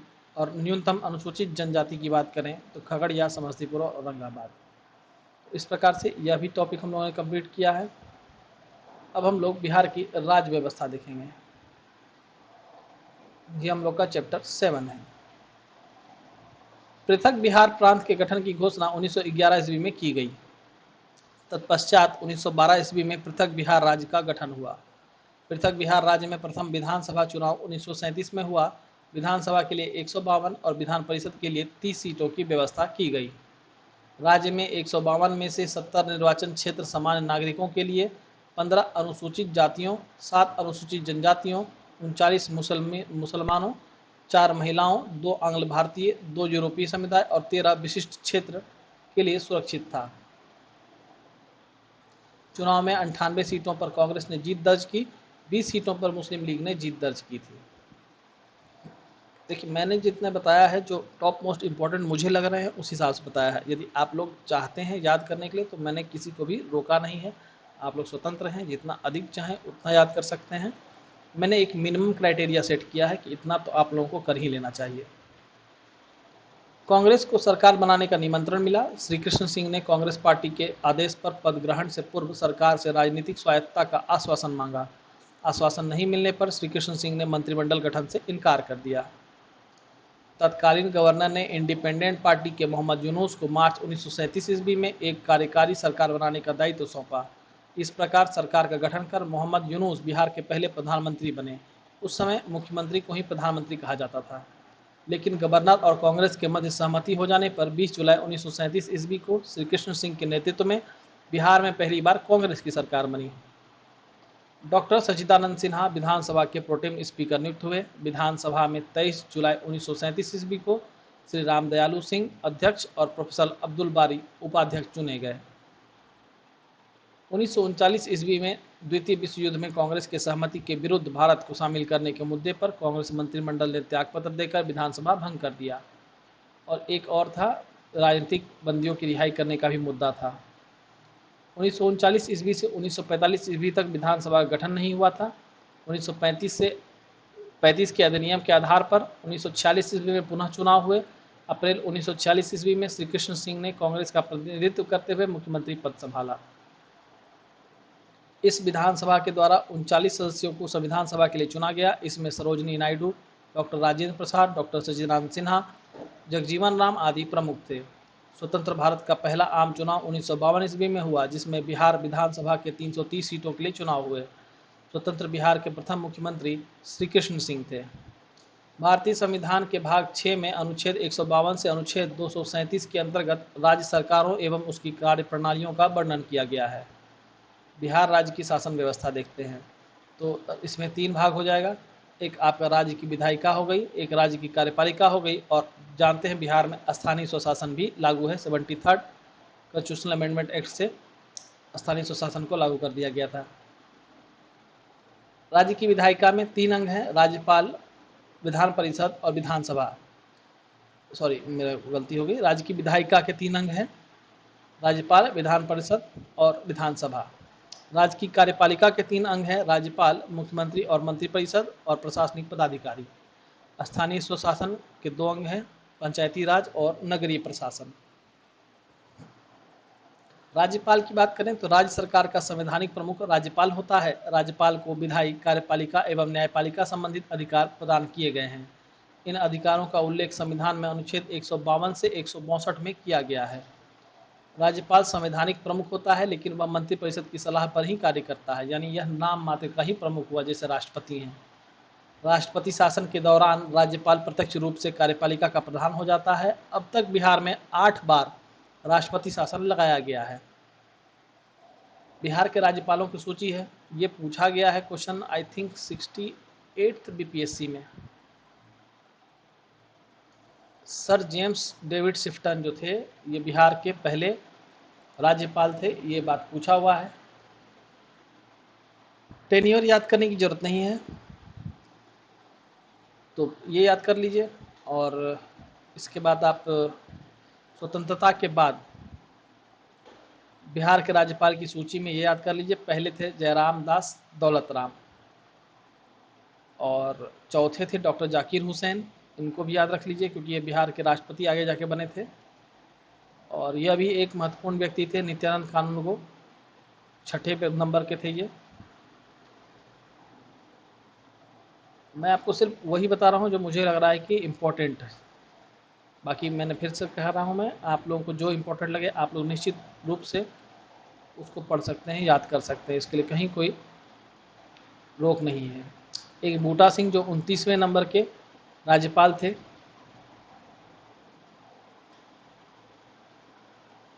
श्री रामनाथ कोविंद, चूँकि ये बिहार के राष्ट्रपति बने, 36 नंबर के थे ये। और सत्यपाल मलिक 38 नंबर के। फागू चौहान अभी 40वें नंबर के पद पर हैं। जाकिर हुसैन और रामनाथ कोविंद बिहार के ऐसे 2 राज्यपाल रहे जो आगे जाकर भारत के राष्ट्रपति भी बने हैं। और फागू चौहान बिहार के 40वें राज्यपाल हैं। पदासीन का अर्थ है कि उस समय राज्यपाल का पद खाली था, और जब पद खाली हो तो राज्य के उच्च न्यायालय के न्यायमूर्ति उस राज्य के राज्यपाल का कार्यभार संभालते हैं। निश्चित रूप से इंडियन पॉलिटी में ये चीज़ें आप लोगों ने पढ़ी हुई हैं। विधान परिषद की बात करते हैं। बिहार राज्य की विधायिका द्विसदनीय है। इसमें विधान परिषद उच्च सदन है और यह एक अस्थायी सदन है। विधान परिषद के गठन एवं निर्माण का वर्णन संविधान के अनुच्छेद 169 में किया गया है। संविधान के अनुच्छेद 171 में विधान परिषद की संरचना का वर्णन किया गया है। इसमें स्पष्ट किया गया है कि विधान परिषद की अधिकतम संख्या विधानसभा की 1/3 से अधिक नहीं हो सकती है और न्यूनतम संख्या 40 से कम नहीं हो सकती है। कुछ लेकिन अपवाद हैं। विधान परिषद की पहली बैठक 20 जनवरी 1913 को पटना कॉलेज के सभागार में हुई थी। इसके आधार पर वर्ष 2013 में विधान परिषद का शताब्दी वर्ष समारोह मनाया गया था। बिहार विधान परिषद में कुल सीटों की संख्या 75 है। विधान पार्षद एक अस्थायी सदन होता है, ये कभी भंग नहीं होता है। इसके 1/3 सदस्य प्रति 2 वर्षों पर अवकाश ग्रहण करते हैं। विधान परिषदों में सदस्यों का कार्यकाल 6 वर्षों का होता है। आप लोग कमेंट करके बताइए किस किस राज्य में विधान परिषद है। विधान परिषद में सदस्यों का चयन निम्न प्रकार से होता है। जिनका आंसर सही होगा उसको मैं हार्ट दे दूंगा और बाकी लोग समझ जाएंगे कि ये आंसर सही है। विधान परिषद में सदस्यों का चयन कैसे होता है? 1/3 सदस्य विधानसभाओं के द्वारा सदस्यों के द्वारा चुने जाते हैं। 1/3 सदस्य स्थानीय निकायों के द्वारा चुने जाते हैं। 1/6 सदस्य राज्यपाल के द्वारा मनोनीत किए जाते हैं, जबकि 1/12 सदस्य शिक्षकों द्वारा और 1/12 सदस्य स्नातक निर्वाचकों द्वारा निर्वाचित होते हैं। विधानसभा के बारे में जानेंगे। बिहार राज्य विधायिका के निम्न सदन विधानसभा है। यह एक अस्थायी सदन है। बिहार विधानसभा का वर्णन बिहार तो नहीं, सभी विधानसभा का वर्णन संविधान के अनुच्छेद 170 में किया गया है। राज्य विधानसभा में सीटों की अधिकतम संख्या 500 और न्यूनतम संख्या 60 निर्धारित है। अपवाद हर जगह होगा। 7 फरवरी 1921 को मौजूदा विधानमंडल के सभागार में प्रांतीय विधान परिषद की पहली बैठक हुई थी। इसी के आधार पर वर्ष 2021 में विधानसभा का शताब्दी वर्ष समारोह मनाया गया था। बिहार विधानसभा में सीटों की संख्या 243 निर्धारित है। याद रखिएगा 243 है। इसमें 243 में 38 जो है वो अनुसूचित जाति के लिए और 2 अनुसूचित जनजाति के लिए आरक्षित हैं। इसके अतिरिक्त एक सीट जो है वो आंग्ल भारतीय समुदाय के लिए आरक्षित थी पहले, जिसमें से 104वें 104th 104 में संविधान संशोधन अधिनियम 2021 द्वारा इसे निरस्त कर दिया गया है। ये 2 अनुसूचित जनजाति की जो सीटें हैं वो उसमें से एक जो है वो कटोरिया बांका में है और दूसरा मनिहारी कटिहार में है। विधानसभा सदस्यों का कार्यकाल 5 वर्षों का होता है, लेकिन विभिन्न परिस्थितियों में से कार्यकाल पूरा होने के पूर्व भी इसे भंग किया जा सकता है। जैसे अब यहाँ पर देखिए किस वर्ष में विधानसभा में सदस्यों की क्या संख्या थी, ये दिया हुआ है। विधान परिषदों की संख्या दिया हुआ है। इतना डिटेल्स जानने की कोई आवश्यकता मुझे नहीं लगती है कि है। मुख्यमंत्री राज्य की कार्यपालिका का वास्तविक प्रधान मुख्यमंत्री होता है। मुख्यमंत्री की अध्यक्षता में मंत्रिपरिषद का गठन होता है, जो अनुच्छेद 163 के तहत राज्यपाल को सहयोग प्रदान करते हैं। मुख्यमंत्री मंत्रिपरिषद एवं मंत्रिमंडल की बैठक की अध्यक्षता करता है तथा राज्य के विकास के लिए उत्तरदायित्व का निर्वहन करता है। मुख्यमंत्री राज्य में देश के प्रधानमंत्री के समान होता है। सामान्यतः मुख्यमंत्री का कार्यकाल 5 वर्षों का होता है, लेकिन बहुमत खोने और अन्य विषम परिस्थितियों से पहले भी के संबंध में पहले भी त्याग कर देना पड़ता है। तो त्याग कर देते हैं वो पहले भी कुछ कारणों से। वो कारण आपको पहले से पता है। बिहार के मुख्यमंत्रियों की सूची दी गई है, जो इनमें से महत्वपूर्ण है उनको हम लोग एक बार देख लेते हैं। मोहम्मद यूनुस बिहार के पहले प्रधानमंत्री थे, ये याद रखेंगे। और इनके जस्ट बाद जो पहले मुख्यमंत्री बने कांग्रेसी मुख्यमंत्री, वो श्री कृष्ण सिंह थे। उसके बाद दीप नारायण सिंह को इन्होंने कार्यवाहक मुख्यमंत्री बनाया था। महामाया प्रसाद सिन्हा जो थे ये पहले गैर कांग्रेसी मुख्यमंत्री थे, इसके बारे में याद रखेंगे। और भोला पासवान शास्त्री जो थे ये पहले दलित मुख्यमंत्री थे, इसको भी याद रखेंगे। पहली बार जो राष्ट्रपति शासन लगा था वो इन्हीं के टर्म में लगा था, भोला पासवान शास्त्री के टर्म में। इसके बाद तो कई बार लगा है, टोटल जो है 8 बार राष्ट्रपति शासन लगा है। नीतीश कुमार 8वीं बार इनके समय में ही लगा है। ये अभी भी पद पर हैं। इनका देखिएगा टोटल, अगर मैं गलत नहीं हूँ तो 9 बार इन्होंने शपथ ग्रहण किया है। ब्रिटिश शासन में बिहार के प्रथम मुख्यमंत्री मोहम्मद यूनुस थे। स्वतंत्र बिहार के प्रथम मुख्यमंत्री श्री कृष्ण सिंह थे। बिहार के प्रथम हरिजन मुख्यमंत्री भोला पासवान शास्त्री थे। बिहार के प्रथम निर्दलीय मुख्यमंत्री महामाया प्रसाद सिन्हा थे। बिहार के प्रथम मुस्लिम मुख्यमंत्री अब्दुल गफूर थे। बिहार की प्रथम महिला मुख्यमंत्री श्रीमती राबड़ी देवी और बिहार के सर्वाधिक कार्यकाल वाले मुख्यमंत्री श्री नीतीश कुमार बन गए हैं। सेकेंड टर्म पर श्री कृष्ण सिंह थे। स्थानीय स्वशासन, पंचायती राज व्यवस्था। स्वतंत्रता के उपरांत ही 1947 ईस्वी में बिहार में पंचायती राज व्यवस्था के संबंध में अधिनियम बनाया गया। 73वें संविधान संशोधन के बाद बिहार सरकार ने बिहार पंचायती राज अधिनियम 1992 को लागू कर दिया। बलवंत राय मेहता की सिफारिश के अनुरूप त्रिस्तरीय व्यवस्था 2001 ईस्वी से कार्यरत हुई। पंचायती राज व्यवस्था को और अधिक सशक्त बनाने के लिए बिहार पंचायत राज अधिनियम 2006 लागू किया गया।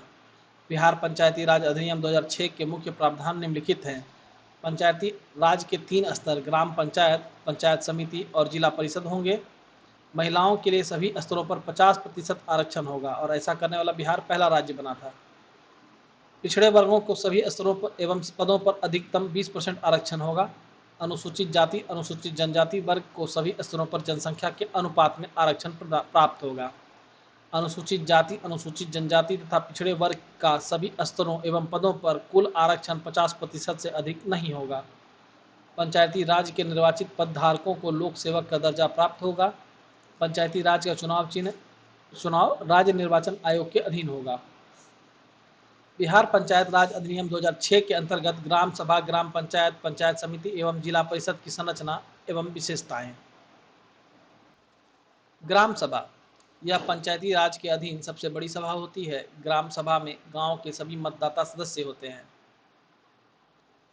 ग्राम सभा की बैठक के लिए 2 बैठकों के बीच का अंतराल 3 माह से अधिक का नहीं होना चाहिए। 1 वर्ष में 4 बैठक अनिवार्य है। ग्राम सभा की बैठक का आयोजन मुखिया द्वारा कराया जाता है। ग्राम सभा का कोरम कुल सदस्यों का 1/20 होता है। चूँकि इसमें ग्राम सभा में गांव के सभी मतदाता सदस्य होते हैं, इसलिए इसका कुल सदस्यों का 1/20 गणापूर्ति होता है। ग्राम सभा की प्रत्येक बैठक की अध्यक्षता संबद्ध ग्राम पंचायत के मुखिया द्वारा की जाती है और उनकी अनुपस्थिति में उप मुखिया द्वारा किया जाता है। ग्राम सभा का मुख्य कार्य विकासात्मक कार्यों में सहयोग करना, लाभुकों की पहचान करना, अंशदान देना, सौहार्द बढ़ाना तथा निगरानी समिति द्वारा कार्यों का पर्यवेक्षण करना है। दूसरा, ग्राम पंचायत निर्वाचित मुखिया, उप मुखिया एवं वार्ड सदस्यों को मिलाकर 7000 की जनसंख्या पर एक ग्राम पंचायत का गठन होता है। ये याद रखिएगा, 7000 की जनसंख्या पर एक ग्राम पंचायत का गठन होता है। ग्राम पंचायत का कार्यकाल 5 वर्षों का होता है। ग्राम पंचायत का चुनाव उसके विघटन के 6 माह के अंदर पूरा करा लिया जाना चाहिए। मुखिया, इनका चुनाव प्रत्यक्ष मतदान के द्वारा होता है। उप मुखिया का चुनाव वार्ड सदस्यों के बहुमत द्वारा अप्रत्यक्ष चुनाव से होता है। बहुमत बराबर होने की स्थिति में परिणाम लॉटरी द्वारा होता है। वार्ड सदस्य, प्रत्येक वार्ड के लिए एक वार्ड का चुनाव प्रत्यक्ष मतदान द्वारा होता है। प्रत्येक 500 जनसंख्या पर एक वार्ड सदस्य का निर्वाचन होता है। मुखिया एवं उप मुखिया अपना त्यागपत्र जिला पंचायती राज पदाधिकारी को स्वयं लिखकर दे सकता है। वार्ड सदस्य अपना त्यागपत्र स्वयं लिखकर मुखिया को दे सकता है, जिसके 7 दिन बाद उसका पद रिक्त हो जाएगा। ग्राम पंचायत की बैठक के लिए गणपूर्ति सदस्यों की संख्या कुल संख्या की आधी होगी। ग्राम कचहरी, प्रत्येक ग्राम पंचायत क्षेत्र में न्यायिक कृत्यों के लिए एक ग्राम कचहरी होती है। ग्राम कचहरी का प्रधान सरपंच होता है, जो प्रत्यक्ष मतदान के द्वारा निर्वाचित होता है। ग्राम पंचायत के सभी वार्डों से एक पंच सदस्य प्रत्यक्ष मतदान के द्वारा निर्वाचित होता है। निर्वाचित पंच सदस्य एवं सरपंच अपने में से एक उप सरपंच का चुनाव अप्रत्यक्ष मतदान के द्वारा करते हैं। प्रत्येक ग्राम कचहरी की सहायता के लिए एक सचिव एवं न्याय मित्र की नियुक्ति की जाती है। सरपंच और उप सरपंच अपना त्यागपत्र जिला पंचायत राज पदाधिकारी को स्वलिखित आवेदन देकर करते हैं। ग्राम कचहरी का कोई पंच अपना त्यागपत्र स्वलिखित आवेदन द्वारा सरपंच को देता है। पंचायत समिति की बात करें, प्रखंड स्तर पर पंचायत समिति होती है। यह क्वेश्चन 67 के री एग्जाम में संभवतः पूछा जा चुका है। प्रत्येक 5000 की जनसंख्या पर एक पंचायत समिति सदस्य का निर्वाचन होता है। कितने पर? 5000 की जनसंख्या पर पंचायत समिति सदस्य का निर्वाचन होता है। पंचायत समिति सदस्यों का निर्वाचन प्रत्यक्ष मतदान के द्वारा होता है। पंचायत समिति के सदस्य निर्वाचन उपरांत अपने सदस्यों में से प्रमुख एवं उप प्रमुख का चुनाव करते हैं। प्रमुख एवं उप प्रमुख का चुनाव पंचायत समिति सदस्यों के द्वारा अप्रत्यक्ष मतदान द्वारा किया जाता है। प्रमुख पंचायत समिति के बैठक की अध्यक्षता करते हैं। प्रमुख अपना त्यागपत्र लिखित रूप में अनुमंडल दंडाधिकारी को देता है। उप प्रमुख अपना त्यागपत्र स्वलिखित रूप में प्रमुख को देता है। पंचायत समिति का सदस्य अपना त्यागपत्र स्वलिखित रूप में प्रमुख को देता है। तो कौन अपना त्यागपत्र किसे देता है, इसको समझ लीजिए। प्रमुख अपना त्यागपत्र लिखित रूप में अनुमंडल दंडाधिकारी को देंगे। उप प्रमुख अपना त्यागपत्र स्वलिखित रूप से प्रमुख को देंगे और पंचायत समिति का सदस्य जो होगा वह अपना त्यागपत्र प्रमुख को स्वलिखित रूप में देगा। जिला परिषद को देखें तो जिला स्तर पर जिला परिषद होती है। जिला परिषद ग्राम पंचायतों एवं पंचायत समिति के लिए नीति निर्धारण और मार्गदर्शन का काम करती है। जिला परिषद के सदस्य लगभग 50,000 की जनसंख्या पर प्रत्यक्ष मतदान द्वारा चुने जाते हैं। जिला परिषद के निर्वाचित सदस्य अपने में से एक अध्यक्ष एवं एक उपाध्यक्ष का चुनाव अप्रत्यक्ष मतदान के द्वारा करते हैं। अध्यक्ष अपना त्यागपत्र स्वलिखित रूप से जिला दंडाधिकारी को देता है तथा उपाध्यक्ष अपना त्यागपत्र स्वलिखित रूप से अध्यक्ष को देता है। जिला परिषद सदस्य अपना त्यागपत्र अध्यक्ष को देता है। पंचायती राज के सभी जनप्रतिनिधियों के निर्वाचन और त्यागपत्र की विधि जो हम लोगों ने अभी डिस्कस किया है, यहाँ एक बॉक्स में दिया हुआ है, आप इसको देख लें।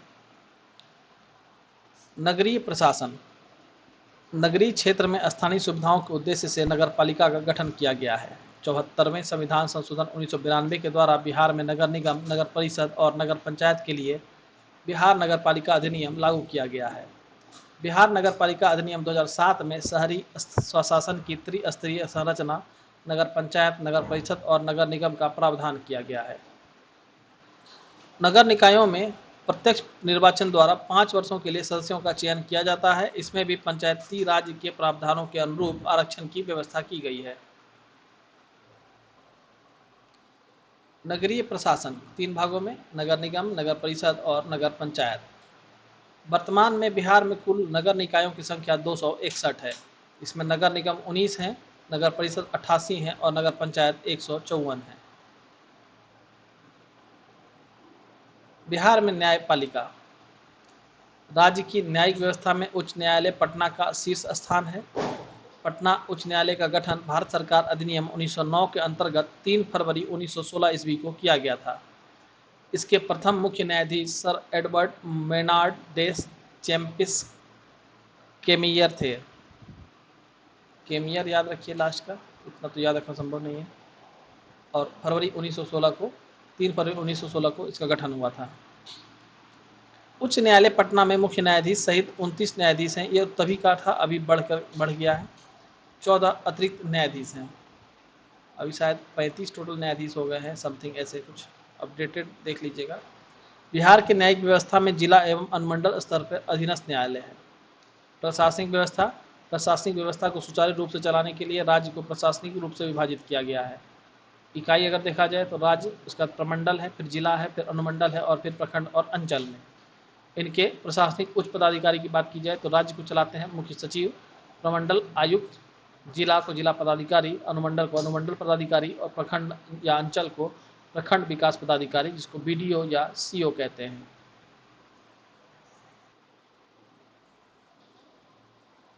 प्रशासनिक दृष्टि से राज्य का प्रशासनिक प्रधान मुख्य सचिव होता है। मुख्य सचिव सचिवालय का प्रधान होता है। मुख्य सचिव का समस्त विभागों पर नियंत्रण होता है। मुख्य सचिव मुख्यमंत्री का प्रधान सलाहकार होता है। मुख्य सचिव मंत्रिमंडल का भी सचिव होता है। वह मंत्रिमंडल के बैठकों का प्रबंधन करता है। अब नेक्स्ट देखेंगे 8 में, कला एवं संस्कृति। किसी भी क्षेत्र के सांस्कृतिक जीवन की पहचान में बौद्धिक विरासत के साथ साथ कला, पर्व, त्योहार, मेले, उत्सव तथा लोगों के रहन सहन का भी महत्वपूर्ण स्थान होता है। कलात्मक दृष्टि से बिहार का इतिहास काफ़ी बहुआयामी तथा समृद्ध रहा है। बिहार के कला के इतिहास में स्थापत्य, मूर्ति, चित्र का अद्भुत सम्मिश्रण रहा है। आधुनिक काल में यह परंपरा संगीत, नृत्य, पर्व, त्योहार आदि के रूप में और अधिक विकसित हुई है।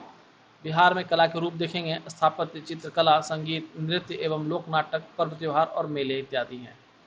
स्थापत्य कला की बात करें तो मौर्य काल। बिहार में कला परंपरा के स्थायी प्रमाण मौर्य काल से प्राप्त होते हैं। मौर्य काल के दौरान बने राजप्रसाद, स्तंभ, स्तूप और गुफा स्थापत्य कला के प्रमुख रूप हैं। पटना के कुम्हार से चंद्रगुप्त मौर्य के राजप्रसाद के अवशेष मिले हैं। यहाँ से एक विशाल कक्ष का अवशेष मिला है जिसमें 80 स्तंभ थे। ये गोलाकार स्तंभ एकास्म पत्थर के बने थे। संभवतः यह महल पत्थर के स्तंभ पर लकड़ी से निर्मित था। अशोक ने धर्म प्रचार के लिए एकास्म पत्थर के स्तंभों का निर्माण करवाया था। इन स्तंभों के शीर्ष पर पशुओं की आकृति है जो उल्टे कमल के फूल पर स्थित है। बिहार में ये स्तंभ लौरिया नंदनगढ़ जो पश्चिम चंपारण में है, लौरिया अरेराज जो कि पूर्वी चंपारण में है, रामपुरबा जो पूर्वी चंपारण में है और बसाड़ जो वैशाली में है, वहां से प्राप्त किए गए हैं। यह एकास्म स्तंभ चुनार के धूसर बालू के पत्थर से निर्मित हैं। इन पर सुंदरता के लिए चमकीली पॉलिश का प्रयोग किया गया है। देखिए ये सब ज़्यादातर मेंस के लिहाज से इम्पोर्टेंट है, ज़्यादा इम्पोर्टेंट है, हालांकि आपको जानना ही चाहिए। आजीवक संप्रदाय के अनुयायियों के लिए अशोक एवं उसके पौत्र दशरथ ने बराबर एवं नागार्जुन की पहाड़ियों में गुफाओं का निर्माण कराया था। गुफाओं के भीतरी भाग पर चमकीली पॉलिश का उपयोग इसी प्रमुख विशेषता है। मौर्य काल के मूर्ति के अवशेष पटना एवं उसके आसपास से प्राप्त हुए हैं। पटना से यक्ष की 2 मूर्तियां मिली हैं। यह हल्के भूरे रंग के बालू के पत्थर से निर्मित है। पटना के लोहानीपुर से पुरुषों के नग्न रूप की 2 मूर्तियां प्राप्त हुई हैं। संभवतः ये जैन तीर्थंकरों की मूर्तियां हैं। इनका निर्माण जैन शैली में कायोत्सर्ग मुद्रा में हुआ है। पटना के दीदारगंज से एक स्त्री की मूर्ति मिली है जिसे यक्षी या स्त्री रत्न का नाम दिया गया है। ये याद रखिएगा, पूछता है। भूरे रंग के बालू पत्थर से बनी यह मूर्ति नारी के शारीरिक सौंदर्य को सूक्ष्म रूप से प्रदर्शित करती है। पाल काल की बात करें, पाल कला के दौरान स्थापत्य एवं मूर्ति कला की कला रूप के अवशेष मिले हैं। उदंतपुरी एवं विक्रमशिला महाविहार पाल कला के स्थापत्य के प्रमुख उदाहरण हैं। इनका निर्माण ईंटों से किया गया है। आंगन के चारों ओर बरामदे तथा बरामदे के पीछे भिक्षुओं के निवास के लिए कमरे इसकी प्रमुख विशेषताएं हैं।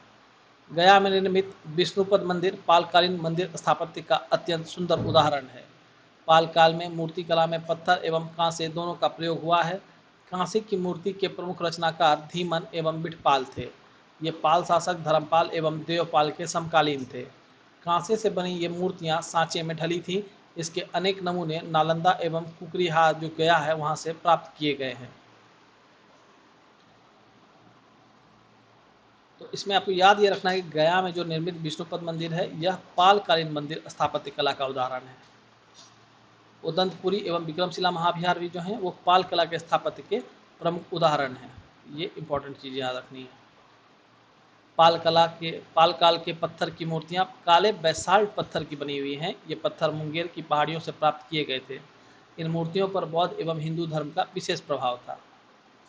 यदि मध्यकालीन स्थापत्य कला की बात की जाए तो तुर्क काल की सबसे महत्वपूर्ण इमारत बिहार शरीफ स्थित मलिक इब्राहिम या मलिक बयां का मकबरा है। इसका निर्माण 1353 ईस्वी में हुआ था। इस पर तुगलक शैली का प्रभाव था। अफगान शैली का सर्वश्रेष्ठ नमूना सिरसा का मकबरा है जिसका निर्माण सासाराम में 1545 ईस्वी के मध्य हुआ था। झील के मध्य अष्टकोणीय आकार का यह मकबरा एक चबूतरे पर बना है जिसके चारों तरफ सीढ़ियां हैं। इसकी छत एक बृहद गुंबद है। इसके अतिरिक्त सासाराम में हसन खां एवं इस्लाम खान का भी मकबरा है। मुगल शैली की इमारत का बिहार में सबसे सुंदर उदाहरण 1617 ईस्वी में निर्मित शाह दौलत का मनेर स्थित मकबरा है। मुगल शैली की बात करें तो शाह दौलत का मनेर स्थित मकबरा। इसे जहांगीर के शासनकाल में बिहार के प्रांतपति इब्राहिम खां काकर ने बनवाया था। इसका निर्माण लाल बलुआ पत्थर से हुआ है। सुंदर जालियां, ऊंचा चबूतरा और भव्य गुंबद इसके मुख्य आकर्षण हैं। यूरोपीय स्थापत्य की बात करें, गोथिक शैली में पटना समाहरणालय, पटना कॉलेज भवन और बांकीपुर चर्च एवं पटना सिटी स्थित पादरी की हवेली प्रमुख उदाहरण है। ये पूछा हुआ क्वेश्चन है, पादरी की हवेली। इस पर हॉलैंड शैली का प्रभाव था। पादरी की शैली कहाँ है? पटना सिटी में, यानी पटना में। नवीन यूरोपीय शैली में पटना का राजभवन, पटना सचिवालय एवं उच्च न्यायालय का निर्माण करवाया गया। गोलघर की बात करें, यूरोपीय निर्माण कला के गुंबद कला का प्रमुख नमूना है। हिंद इस्लामी शैली में पटना संग्रहालय और सुल्तान पैलेस का निर्माण कराया गया है। चित्रकला की बात करें, पटना कलम 18वीं शताब्दी में पटना में मुगल शैली, ब्रिटिश शैली एवं स्थानीय कला शैली के सम्मिश्रण से एक नवीन चित्रकला शैली का उद्भव हुआ जिसे पटना कलम शैली का नाम दिया गया। इस कला शैली की प्रमुख विशेषता लघु चित्रों का निर्माण थी। इसका निर्माण कागज तथा हाथी दांत पर किया जाता था। इसमें मुगलों की भव्यता की जगह सामान्य पर्व त्योहार, उत्सव, जीव जंतु और सामान्य जीवन के चित्रों की प्रधानता दी गई थी। ये सभी आपको मेंस में भी बिल्कुल हेल्प करेंगे। मधुबनी चित्रकला, मिथिला क्षेत्र की महिलाओं के द्वारा इस कला रूप को प्रचलित किया गया। इसके प्रमुख रूप भित्ति चित्र और अरिपन हैं। प्राकृतिक रंगों पर निर्भर इस चित्रकला में धार्मिक एवं वनस्पति चित्रों की प्रधानता है। यह बिहार की प्रमुख प्रचलित चित्रकला है। मंजूषा चित्रकला। यह कला बिहार के भागलपुर एवं उसके आसपास अंग प्रदेश में प्रचलित है। यह स्थानीय लोक कला है जिसमें लोक गाथा को चित्रण द्वारा प्रस्तुत किया जाता है। इसमें कहानी को क्रमिक एवं श्रृंखलाबद्ध रूप में चित्रित किया जाता है। यह कला बिहुला बिशोरी की लोक गाथा पर आधारित है। थंका चित्रकला। गौतम बुद्ध के जीवन एवं उनकी शिक्षाओं से संबंधित चित्रकला को थंका चित्रकला कहा जाता है। थंका तिब्बती भाषा का शब्द है। इसका अर्थ होता है जिसे लपेटा जा सके। थंका चित्रकला भारतीय तिब्बती संस्कृतों का सम्मिश्रण शैली है। जादव पटिया चित्रकला। यह संथाल जनजाति के रीति रिवाज धार्मिक मान्यताओं पर आधारित चित्रकला शैली है। जनजातियों द्वारा कपड़े या कागज पर जादव पटिया चित्रकारी की जाती है। संगीत कला की बात करें, बिहार में उत्सवों, त्योहारों एवं शुभ अवसरों पर स्थानीय संगीत का प्रचलन रहा है। चैत्र माह में गाया जाने वाला लोकगीत है। फागुन माह में होली के अवसर पर गाया जाने वाला लोकगीत है। कजरी सावन के समय युवक युवतियों द्वारा गाया जाने वाला लोकगीत है। 12 मासा इसमें वर्ष के प्रत्येक माह की विशेषताओं का गीत द्वारा वर्णन किया जाता है। जांतसारी महिलाओं द्वारा चक्की अथवा जांता का उपयोग करते समय गाया जाने वाला लोकगीत है। नाचारी यह भगवान शिव की स्तुति में गाया जाता है। यह प्रख्यात कवि विद्यापति के गीतों का संकलन है। सोहर शिशुओं के जन्म पर महिलाओं के द्वारा गाया जाने वाला लोकगीत है। सुमंगली या लगनी विवाह के शुभ अवसर पर महिलाओं द्वारा गाया जाता है। बटोहिया यह देशभक्ति से भरा गीत है। यह गीत श्री रघुवीर नारायण की रचना है। फिरंगिया यह देशभक्ति से भरा गीत है। इसका प्रचलन स्वतंत्रता आंदोलन के समय बहुत अधिक था। पूर्वी इसमें बिरहिनिया अपनी दयनीय स्थिति का वर्णन गीत द्वारा करती है। अगर लोक नृत्य और लोक नाट्य को देखें तो जोगीड़ा नृत्य होली के अवसर पर गांव की टोली द्वारा गीत और नृत्य किया जाता है। लौंडा नृत्य शुभ अवसरों एवं त्योहारों में पुरुष द्वारा स्त्री का रूप धारण कर नृत्य किया जाता है। करिया झूमर नृत्य मिथिला क्षेत्र में प्रचलित स्थानीय नृत्य है। इसमें लड़कियां समूह में गाती और नृत्य करती हैं। क्षेत्र याद रखिएगा, मिथिला क्षेत्र में करिया झूमर। झिझिया नृत्य यह नृत्य ग्रामीण लड़कियों एवं महिलाओं द्वारा किया जाता है। इसमें मुख्य लड़की अपने सर पर छद्र वाला घड़ा रखती है और उसके अंदर दीपक जलाकर नृत्य करती है। सामा चकेवा पूछा जाता है, याद रखिएगा। कार्तिक माह में लड़कियों एवं महिलाओं द्वारा नाट्य के रूप में किया जाता है। यह भाई बहन के से संबंधित नाटक है। डोमकच यह विवाह के अवसर पर बारात चले जाने के बाद घर की महिलाओं द्वारा किया जाता है। यह हास्य परिहास से संबंधित नाट्य होता है। जट जाटिन इसमें नाट्य द्वारा जट जाटिन के वैवाहिक जीवन का प्रदर्शन किया जाता है। विदेशिया इसमें पुरुष तथा पुरुष द्वारा महिला रूप धारण कर नाट्य प्रस्तुत किया जाता है। यह लौंडा नृत्य का नाट्य रूप होता है। विदेशिया भिखारी ठाकुर की कृति है। यह इंपॉर्टेंट है, विदेशिया किसकी कृति है? भिखारी ठाकुर की। पर्व त्योहार की बात करें, बसंत पंचमी बिहार में माघ शुक्ल पंचमी को बसंत पंचमी मनाया जाता है। यह छात्रों के बीच सरस्वती पूजा के रूप में अधिक लोकप्रिय है। रामनवमी भगवान राम के जन्मोत्सव पर चैत्र मास में शुक्ल पक्ष के नवमी को रामनवमी मनाया जाता है। इस अवसर पर रामायण का पाठ किया जाता है एवं झांकी निकाली जाती है। होली फाल्गुन माह की पूर्णिमा को यह त्यौहार बड़ी धूमधाम से रंग गुलाल के साथ मनाया जाता है। शिवरात्रि भगवान शिव एवं माता पार्वती के विवाह के अवसर पर यह मनाया जाता है। रक्षाबंधन श्रावण माह की पूर्णिमा को यह त्यौहार मनाया जाता है। इसमें बहन भाई की कलाई पर राखी बांधती है तथा अपने रक्षा का वचन लेती है। तीज यह व्रत सुहागन महिलाएं अपने पति की लंबी उम्र के लिए करती हैं। इसमें महिलाएं कठोर उपवास करती हैं। जन्माष्टमी भगवान श्री कृष्ण के जन्म के अवसर पर यह त्यौहार भद्र मास की अष्टमी को मनाया जाता है। विजयदशमी अश्विन माह की 10वीं तिथि को बुराई पर अच्छाई की जीत के रूप में इसे मनाया जाता है। इस दिन रावण का पुतला दहन किया जाता है। दीपावली कार्तिक माह के अमावस्या को यह त्यौहार मनाया जाता है। यह भगवान राम द्वारा रावण का वध कर अयोध्या लौटने के उपलक्ष्य में मनाया जाता है। गोवर्धन पूजा दीपावली के अगले दिवस पर यह त्यौहार मनाया जाता है। इस दिन घर में गाय बैल आदि पशुओं की पूजा की जाती है। छठ पूजा यह बिहार का सबसे प्रमुख त्यौहार है। कार्तिक मास की 5वीं एवं छठी तिथि को यह त्यौहार मनाया जाता है। इस अवसर पर व्रती उपवास में रहकर सूर्य एवं जल की पूजा करती है और यह बिहार का बहुत ही फेमस पूजा है। गुरु गोविंद सिंह जयंती सिखों के 10वें गुरु श्री गोविंद सिंह के जन्म दिवस पर शोभा यात्रा निकालकर इसे मनाया जाता है। गुरु गोविंद सिंह का जन्म स्थान पटना बिहार है। महावीर जयंती जैन धर्म के 24वें तीर्थंकर भगवान महावीर स्वामी के जन्म के अवसर पर चैत्र माह में मनाया जाता है। बुद्ध जयंती वैशाख पूर्णिमा को भगवान बुद्ध के जन्म के अवसर पर बुद्ध जयंती मनाई जाती है। मेले देखें, हरिहर क्षेत्र मेला एशिया का सबसे बड़ा पशु मेला सोनपुर में गंडक नदी के किनारे आयोजित होता है। स्थानीय स्तर पर यह सोनपुर मेला के नाम से प्रसिद्ध है। इसको हरिहर क्षेत्र मेला भी कहते हैं। कार्तिक पूर्णिमा मेला, यह कार्तिक पूर्णिमा के दिन सोनपुर में गंगा स्नान के रूप में लगता है। इस दिन लोग गंगा स्नान कर हरिहर नाथ की पूजा करते हैं। इसी दिन में से सोनपुर मेला एक मास के लिए प्रारंभ होता है। वैशाली का मेला, महावीर की जन्मस्थली में चैत्र मास में वैशाली मेले का आयोजन किया जाता है। जानकी मेला, सीतामढ़ी में सीता माता की जन्मस्थली पर चैत्र मास में जानकी मेला का आयोजन किया जाता है। सौराठ मेला, मिथिलांचल मधुबनी में शादी विवाह को सुगम बनाने के लिए इस मेले का आयोजन किया जाता है। यह मेला प्रतिवर्ष ज्येष्ठ या आषाढ़ माह में लगता है। इसमें पिता अपनी पुत्री के लिए योग्य वर को चुनते हैं।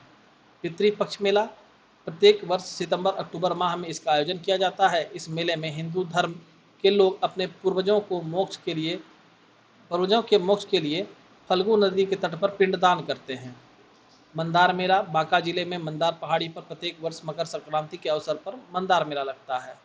मलमास मेला, राजगीर में मलमास माह में लाख भक्त गर्म पानी के झरने में स्नान करने और पूजा करने आते हैं। नेक्स्ट हम लोग का 9th पॉइंट है बिहार के प्रमुख व्यक्तित्व।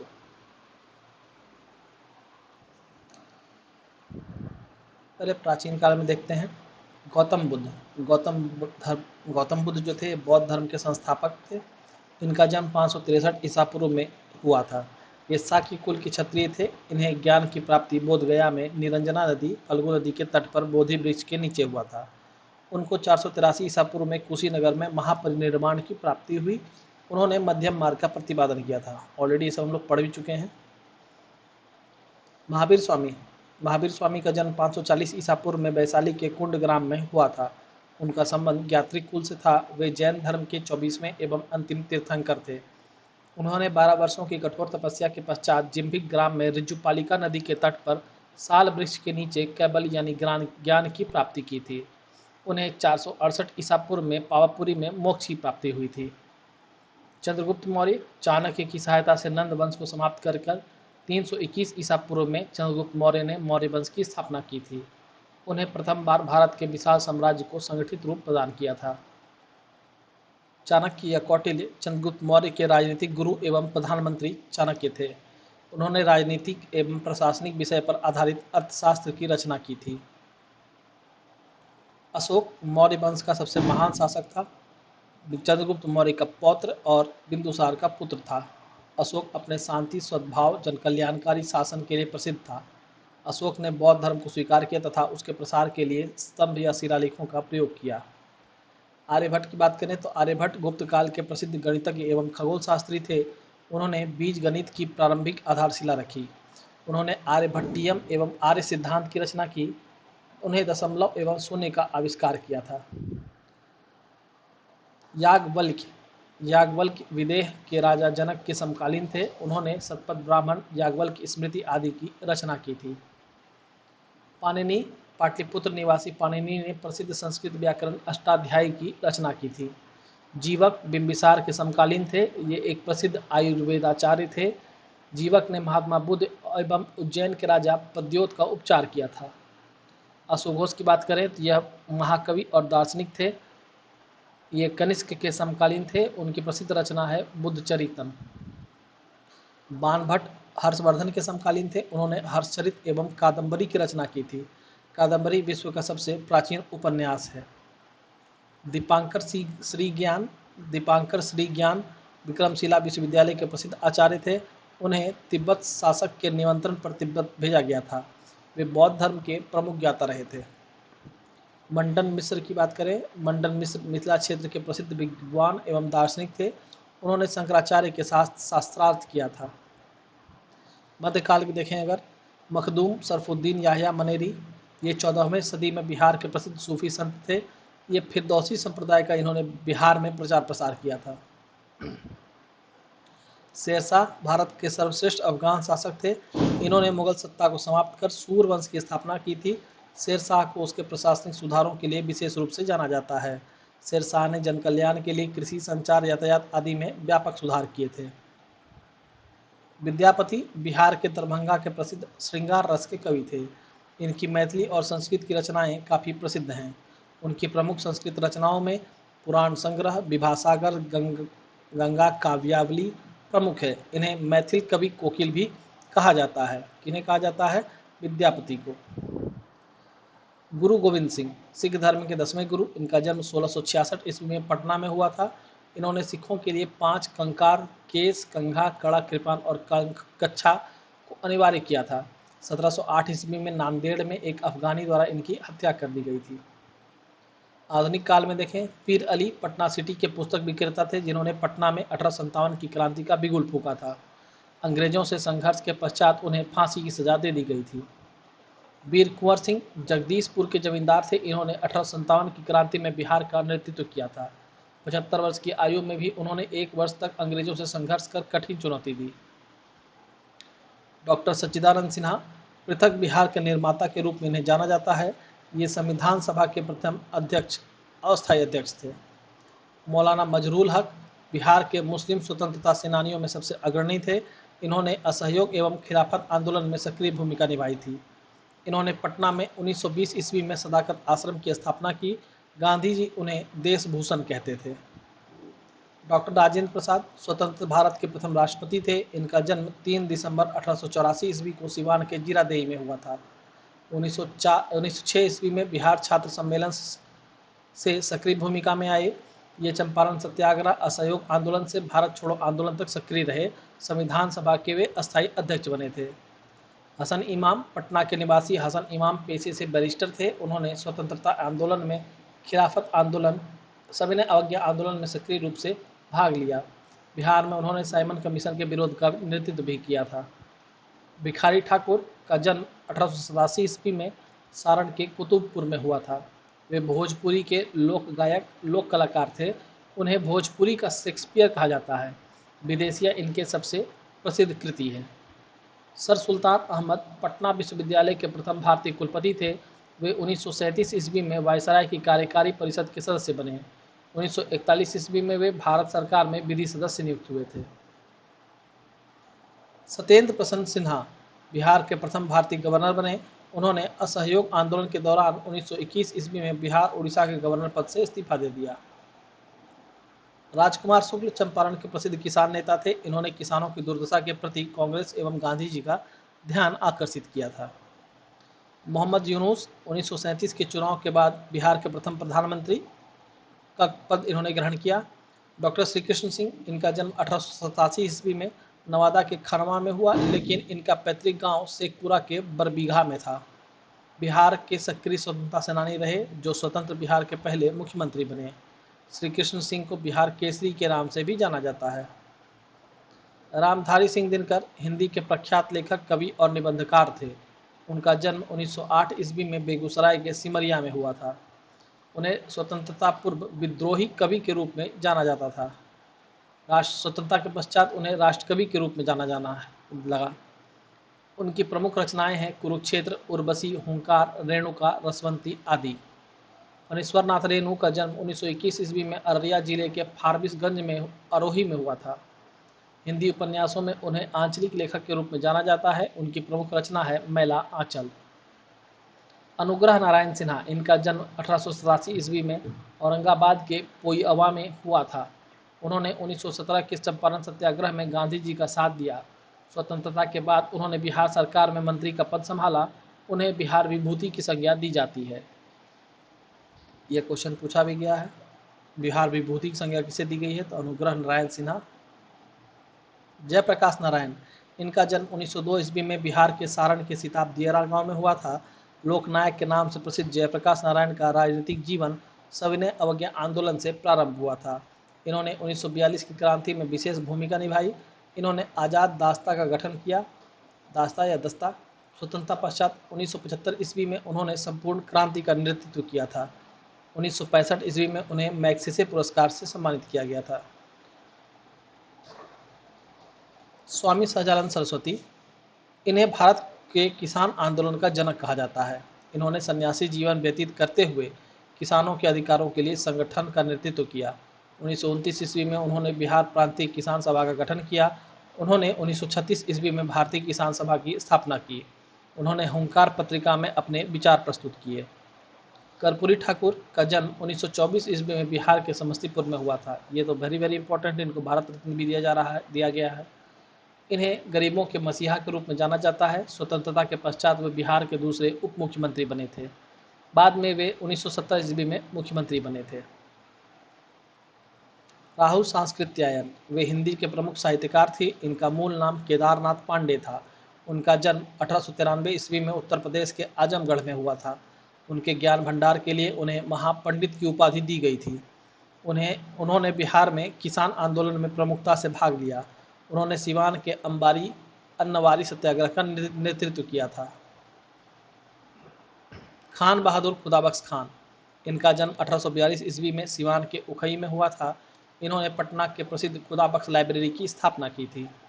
स्वतंत्रता के बाद इसे राष्ट्रीय धरोहर मानते हुए 1969 में संसद द्वारा प्रस्ताव पारित करके इसका नियंत्रण भारत सरकार द्वारा किया जाने लगा।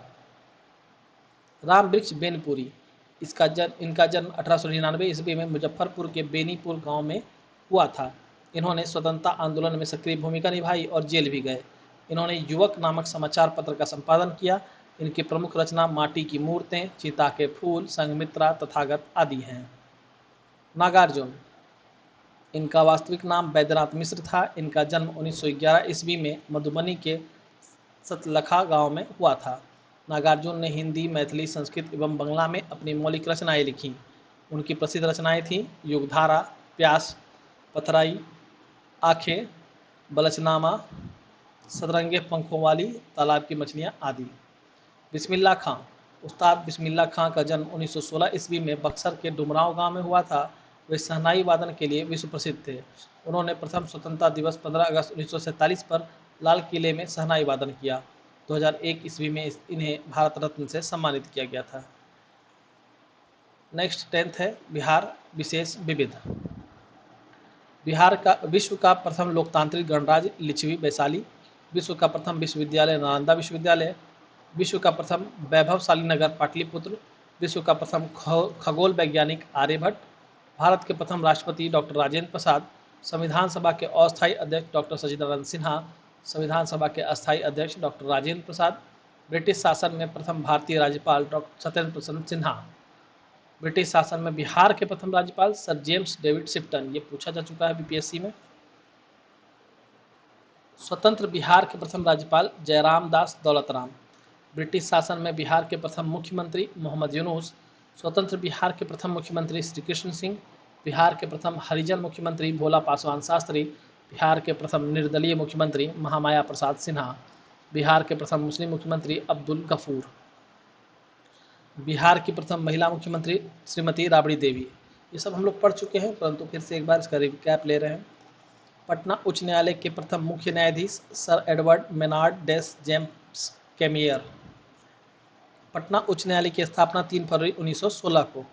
पटना उच्च न्यायालय के प्रथम भारतीय मुख्य न्यायाधीश सर सैयद फजल अली, इन्हीं की अध्यक्षता में फजल अली आयोग भी बना था। सर्वोच्च न्यायालय के प्रथम बिहारी मुख्य न्यायाधीश भुवनेश्वर प्रसाद सिन्हा, विधानसभा के प्रथम अध्यक्ष रामदयालु सिंह, विधान परिषद के प्रथम सभापति राजीव रंजन प्रसाद सिंह, बिहार के प्रथम ज्ञानपीठ पुरस्कार पाने वाले व्यक्ति रामधारी सिंह दिनकर, बिहार के व्यक्ति जिन्हें भारत रत्न सम्मान मिला डॉक्टर राजेंद्र प्रसाद, डॉक्टर जाकिर हुसैन, जयप्रकाश नारायण, बिस्मिल्लाह खान, कर्पूरी ठाकुर भी इसमें ऐड कर लीजिए, इनको भी मिल गया है 2024 में।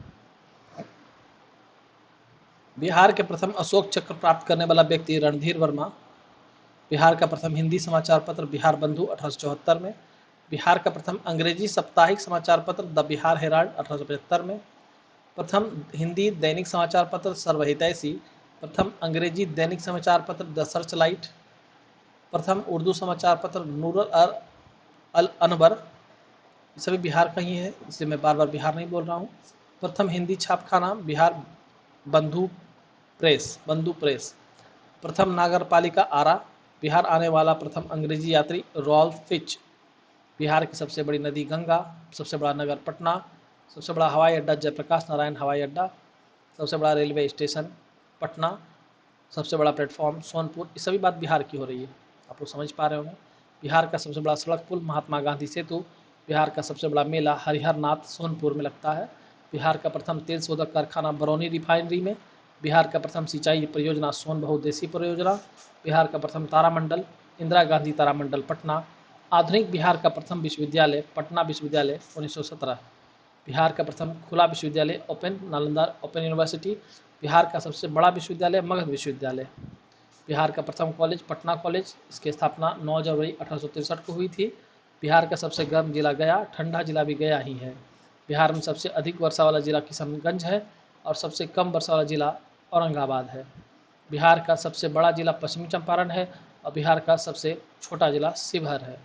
तो इस तरह से यहाँ तक हम लोग इस बुक को कंप्लीट कर लिए हैं। इसकी जो प्रश्नावली है 67 बीपीएससी से 47 बीपीएससी और सीजीपीओ तक की, इसको हम लोग नेक्स्ट वीडियो में देखेंगे। यहाँ तक हमने एडुटेरिया का ये बुक तथ्यसार कंप्लीट कर लिया है और उम्मीद करते हैं सेशन आप लोग को पसंद आया हो। तो आप लोग अधिक से अधिक अपने दोस्तों को भी ये भेजें, शेयर करें, लाइक कर सकते हैं आप लोग, सब्सक्राइब कर लें चैनल को यदि नहीं किए हैं, शेयर करें अपने दोस्तों के बीच में और कमेंट करके बताएं आप लोगों को सेशन कैसा लग रहा है और आप लोग इसमें क्या और एडिशन चाहते हैं। धन्यवाद। आप लोग का दिन शुभ हो।